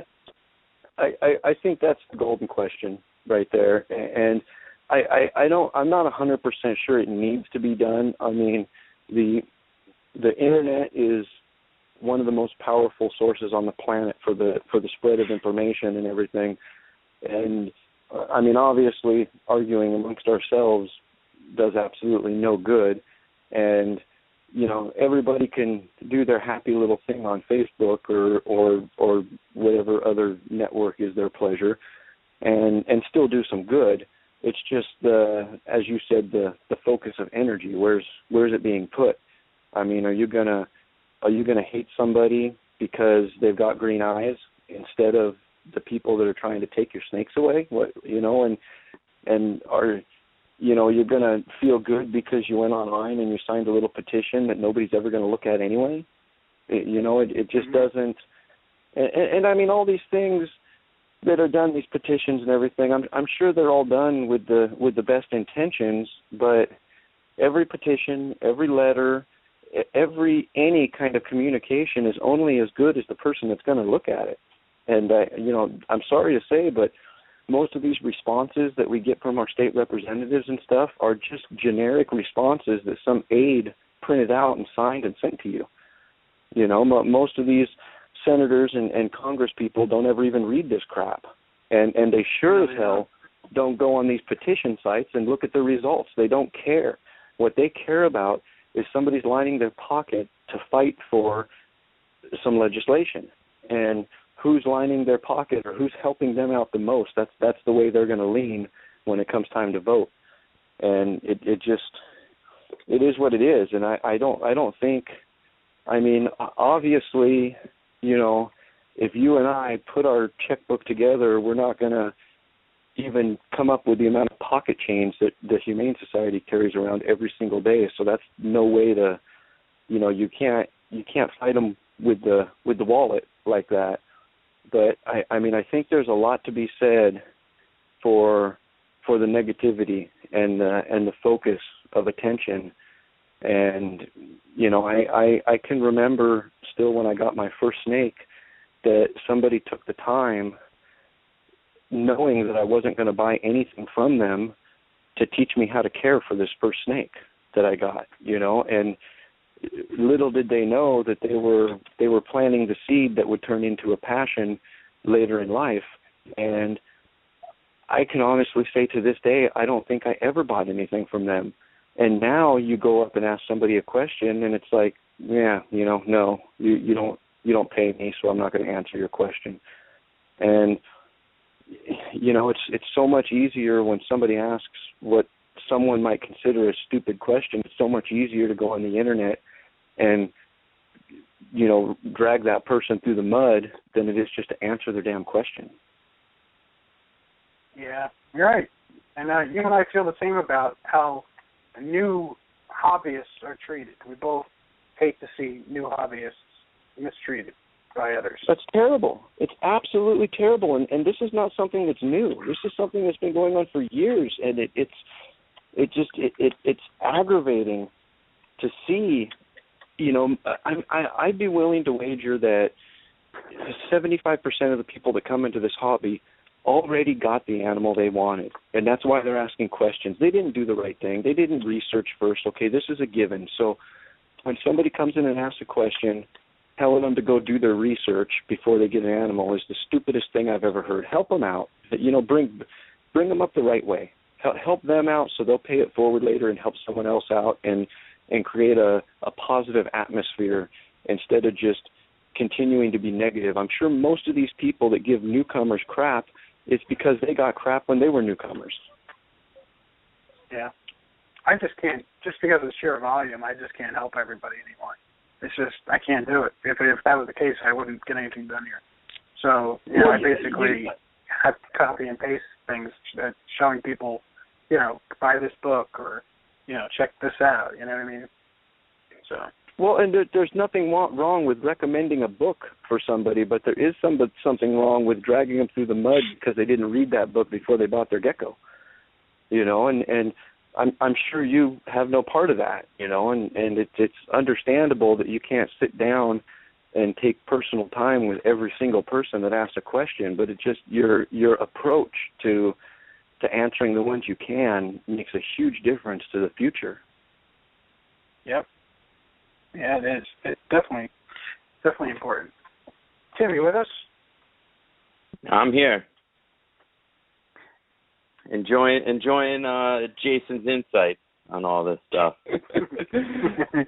Jason, this is a little off topic. What species do you keep and work with? Oh gosh, I got too many. I've been that's another common theme. Yeah, I've been a long-time enthusiast of corn snakes. I know they're pretty plain and boring, but I've just always loved them. I keep hognose snakes, Colombian boas. Just a couple weeks ago at our local show, I waited 4 years since I first got the idea to get them, but I picked up a pair of Amazon tree boas, and I picked up a pair of ball pythons, which I've never been huge on ball pythons, but these ones just really caught my eye. And the wife has a little colony of green anoles, and she picked up a couple leopard geckos. And yeah, that it's just kind of one of those ever-growing things. I never seem to settle 100% in one place, and I'm always looking for the next thing that interests me or the next thing that'll challenge me in the future. And so far, it's the little devil Amazon tree boas that challenge me now. Nice. We have a caller on the line, I believe. Let's go ahead and take the call from the 517 area code. I'm not sure if you're listening or if you want to be on the air, but I'm going to bring you on. 517. You're live on Gecko Nation Radio.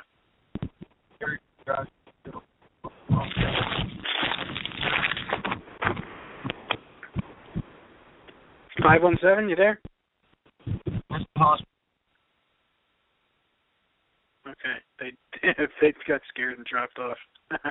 It sounded like they were driving. I wonder if they're heading back from a show.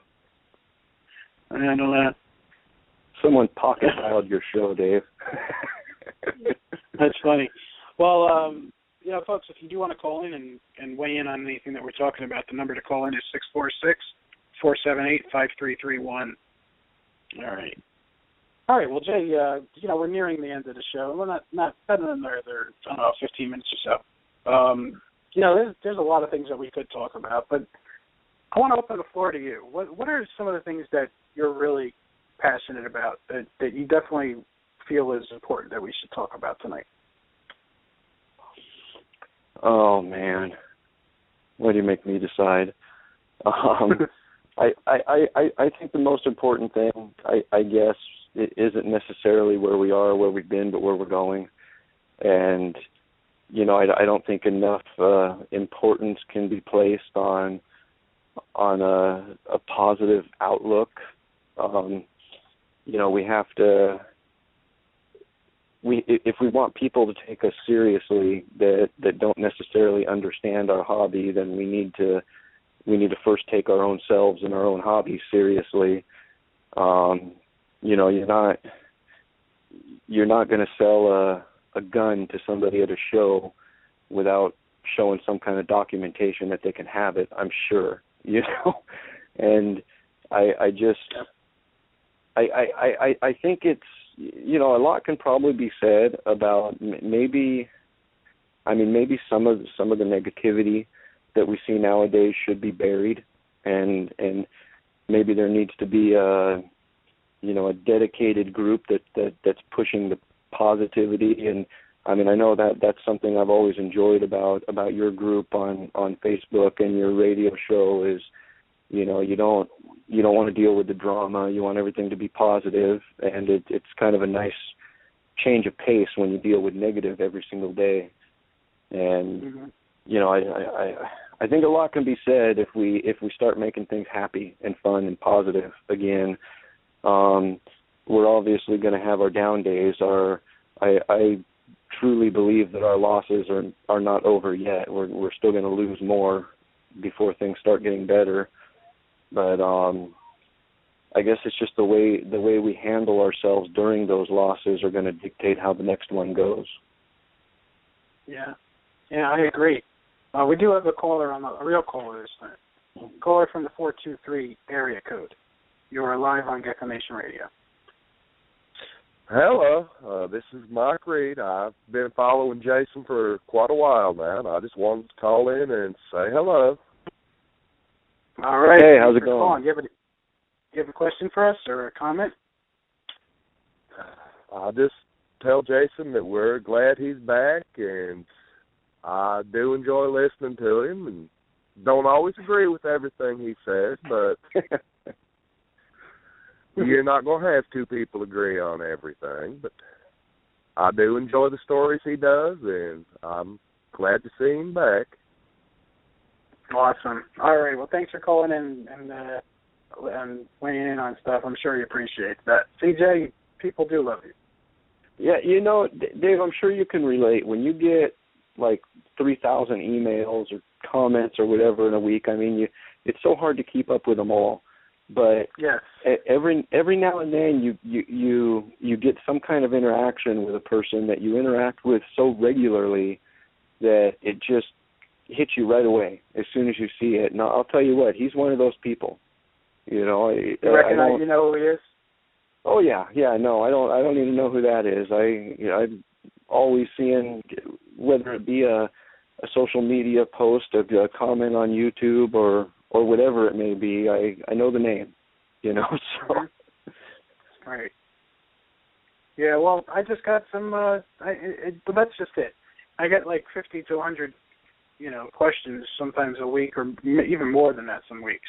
And then sometimes I'll just get great compliments. Like today, I got something great. Somebody was like, thank you for all that you put into the radio show and the group and everything. It's such a breath of fresh air, yada yada. It was, that's good to hear every once in a while. It keeps you motivated. But at the same time, it's also good to hear. I think it's good to hear some negative stuff too, because I'm motivated to do better than some other people out there that try to bring me down, and that that keeps me motivated too. So either way, I think we can take the input and use it to our advantage just by our own outlook of it. Well, it reminds me of a bumper sticker that I saw, and I'll save the 4-letter words for another show. But basically, it said, "You may love me, you may hate me, but you know my name," and I think that speaks volumes for anybody that's going to take the time out of their life to say something bad about you. It's I guess to an extent we should be flattered if somebody that hated us took the time to tell us they hated us. And I don't know. I got to tell you, I get more people telling me to kill myself than not. So and you know what? You're relevant. That's why when nobody says anything, good or bad, then you're completely irrelevant. And then that's why some people, I think, get really depressed. But yeah. Well, it's good. It gets pretty bad here. The Christmas before last, I believe it was, my mother bought me a shirt for Christmas, and it's a black shirt, and it says "I love haters" on it. I thought, it's pretty bad when your mother's buying you a shirt like that. I mean, I'm gonna have to wear that shirt tomorrow now. You and I have had some pretty interesting conversations, off air, of course. And I know most of our conversations probably break about 34 laws in the FCC rule book. And unfortunately, most of them end with "Gee, thanks, Jason." You know. Yeah. We always end on I don't know today. I don't know, Dave. I don't know. What are we gonna? Yeah, it's always like that. And you see, that's the amazing thing about the technology that we have right in front of us is we can do stuff like that. And while you and I have so many interesting conversations off the air, those conversations can go on the air, and there's nothing anybody can do about it. We don't have to pay for studio time. We don't have to beg some news organization for coverage or anything. We can get right on a free website on the internet, and we can put something out there, and people can like it or they don't have to like it. Who cares? You know, and I think it would be amazing if I saw more people doing. I mean, don't nobody do the news because, you know, I mean, it would be amazing though to see more people using this technology to get their voices out there and to be heard, you know, and I mean just. Go ahead. No, go ahead. No, I was going to say we've often said that, you know. Well, I know I've told you one day I may just go rogue and decide to, you know, tell everybody how I feel, like really, and just do a completely uncensored show. And who knows? Maybe that would be like a huge thing, like to really just go all out. You know, I don't know. What do you think? Yeah, you know, I mean, it's real hit and miss. I mean, you can.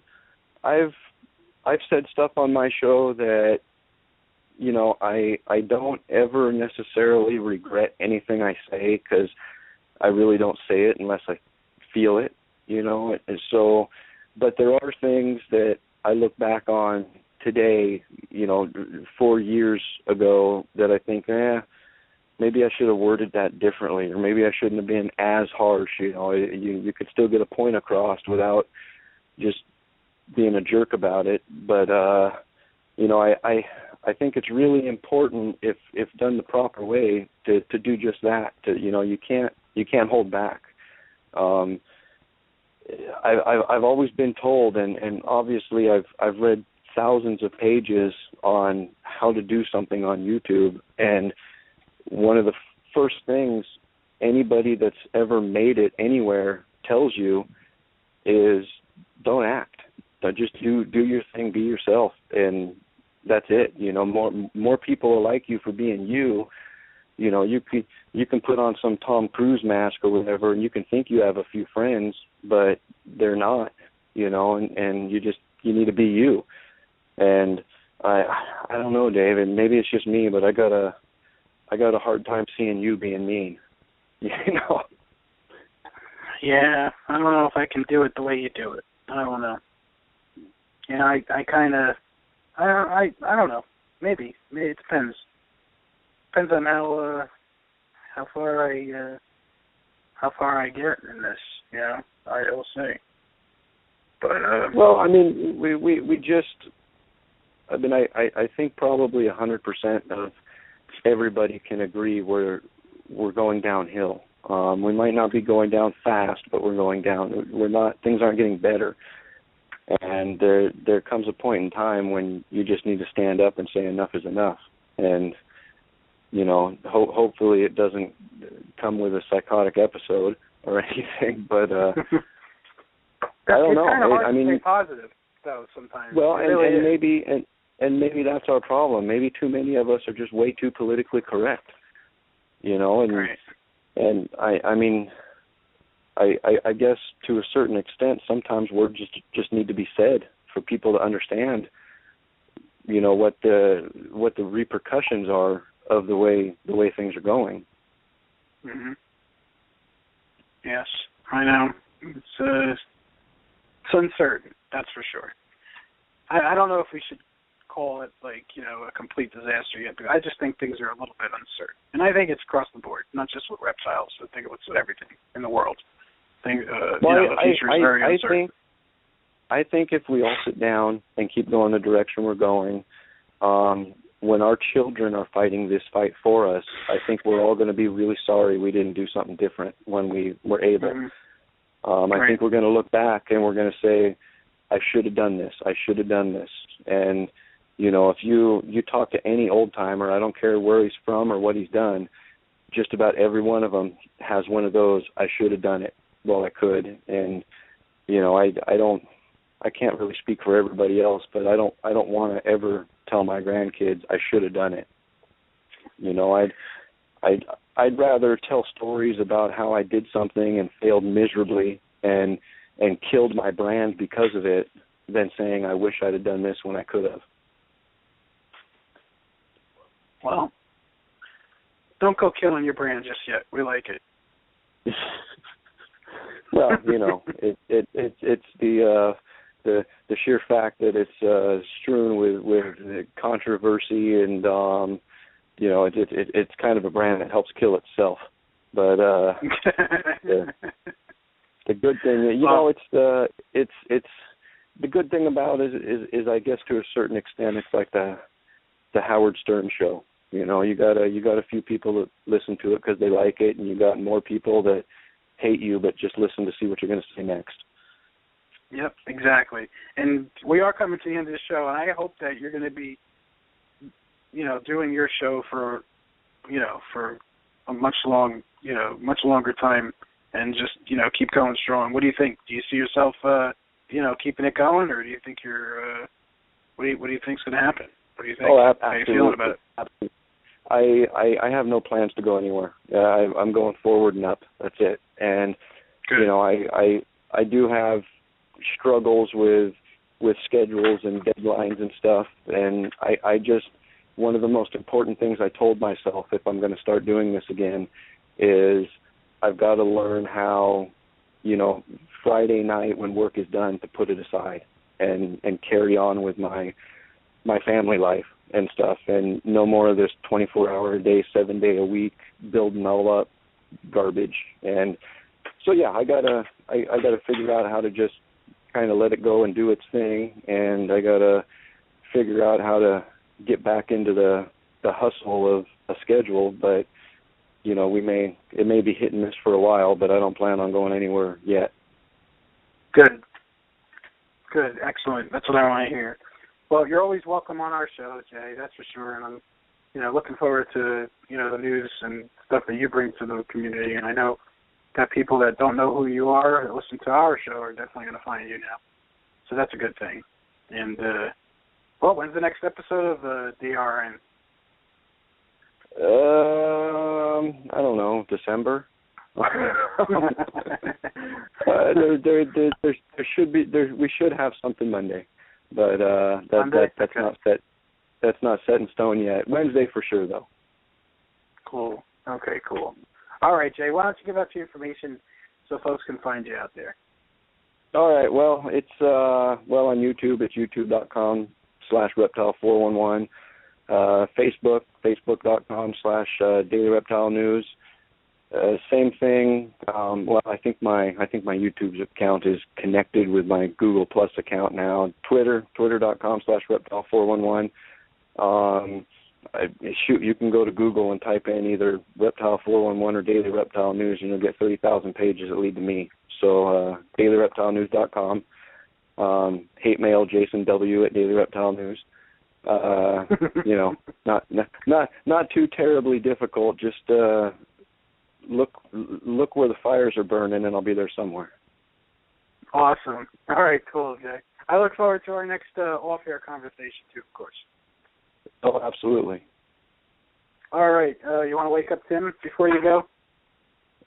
Thanks a lot, Jason. Thanks for coming on and sharing some of your unique views with our community.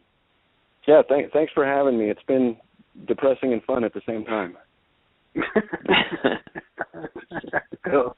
That's gonna be. We'll send Steve some homework. It's got to be all good news next weekend. Yeah, God, Steve, he's killing my fire. He really is. Yeah.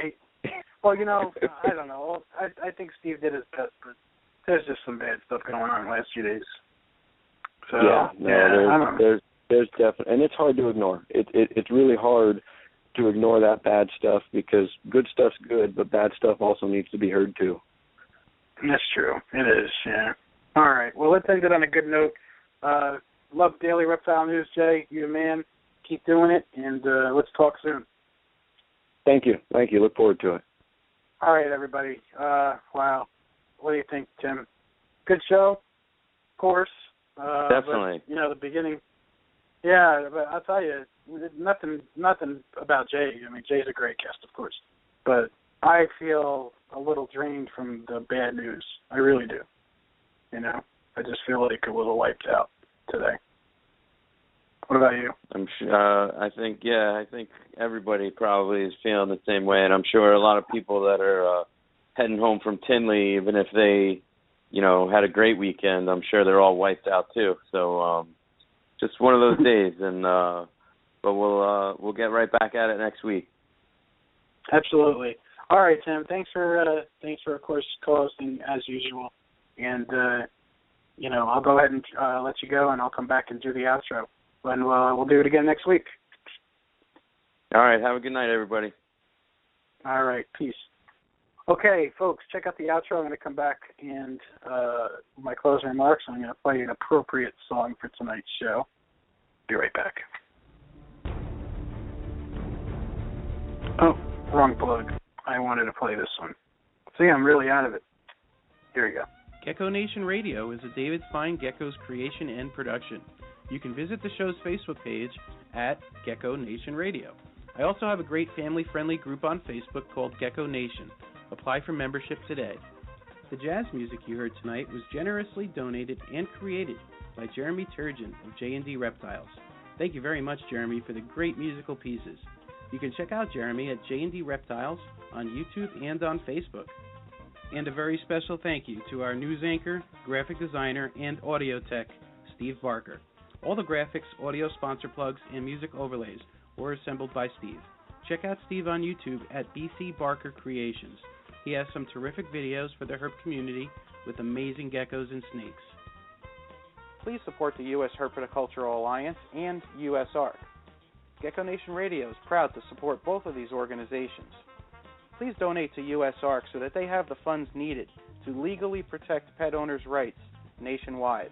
You can donate to the USARC Legal Defense Fund at www.usarc.org. If you would also like to learn about advocacy and how you can take action on a state and local level, please subscribe to the U.S. Herpetocultural Alliance newsletter and blog at www.usherp.org. All right, folks. Great show tonight, in spite of the bad news. Bad news is part of the news. We have both. And we're going to do what we can to, get the word to you guys and also help out the people that need it. I'm going to do what I can, of course, to help out Nick. And if you guys can do something too, that'd be cool. And maybe we'll put something together on Facebook, let's see. But in the meantime, just want to mention that I will be at the Hamburg show next weekend on Saturday. So come by and say hi. I have some awesome geckos, of course. And I'm going to mention our sponsors. Dale's Bearded Dragons. I also want to mention that Dale's Bearded Dragons is now selling FlexFly heat tape, and they're going to be the new East Coast master distributor. So that's really big news. So if you guys need FlexFly, of course, you can get it through any of your favorite sources, and you can also get it from Dale's Bearded Dragons. abdragons.com, best source for your dubia roaches. Check them out. Use the code GECKO, all in caps, at checkout. You're going to get 5% off your order. Geckoboa.com is John Scarborough. He's making some amazing leopard geckos and wild types and some rare species. Check out geckoboa.com, book and online. Supreme Gecko. Wally Kern's got some amazing cresties, micro geckos, all kinds of just weird micro geckos and obscure stuff that you don't see every day. And he's got supplies and food to go with it. So check out supremegecko.com. OhioGecko.com is Thad Uncover, and he's also the owner of GeckoForums.net, two good sources for geckos and gecko information. So check out Ohio Gecko and Gecko Forums. RainbowMealworms.com is by far my favorite supplier of mealworms and superworms. Check out Jillian Spence and Rainbow Mealworms on Facebook, and of course online at rainbowmealworms.net, and mention Gecko Nation Radio, and she'll probably take care of you. She's cool. Of course, Reptiles Express. If you're shipping animals and you want to be able to ship them as cost-effective as possible and get your shipping supplies all in one stop, check out Reptiles Express. They are the best shipping service to use for your FedEx labels. I use them exclusively. Ron Trimper, you guys know him and love him. He is the godfather of leopard geckos, and definitely got some amazing animals available. So go to leopardgecko.com, check him out. Also, check out his app, Leopard Gecko Pro and Leopard Gecko Care for your smartphones. He's got a few other apps, too, that you'll find on his website. GiantLeopardGecko.com. Keith Giggins is making some beautiful supersized leopard geckos and some cresties and fat tails, too. Check it out, GiantLeopardGecko.com. All right. And if you're feeding your insect-eating reptiles, you are what you eat, so make sure you gut load your insects and use the best gut load that there is, which is MS2 Premium Insect Chow. Last but not least, Daryl Burton and Cade Burton from Longhorn Geckos. Brand new breeder on the scene, making some amazing bandits, super tangelos, pastel raptors, and coming soon, some crazy wild types. Daryl Burton has definitely invested in some high-quality animals. So check him out on Facebook at Longhorn Geckos.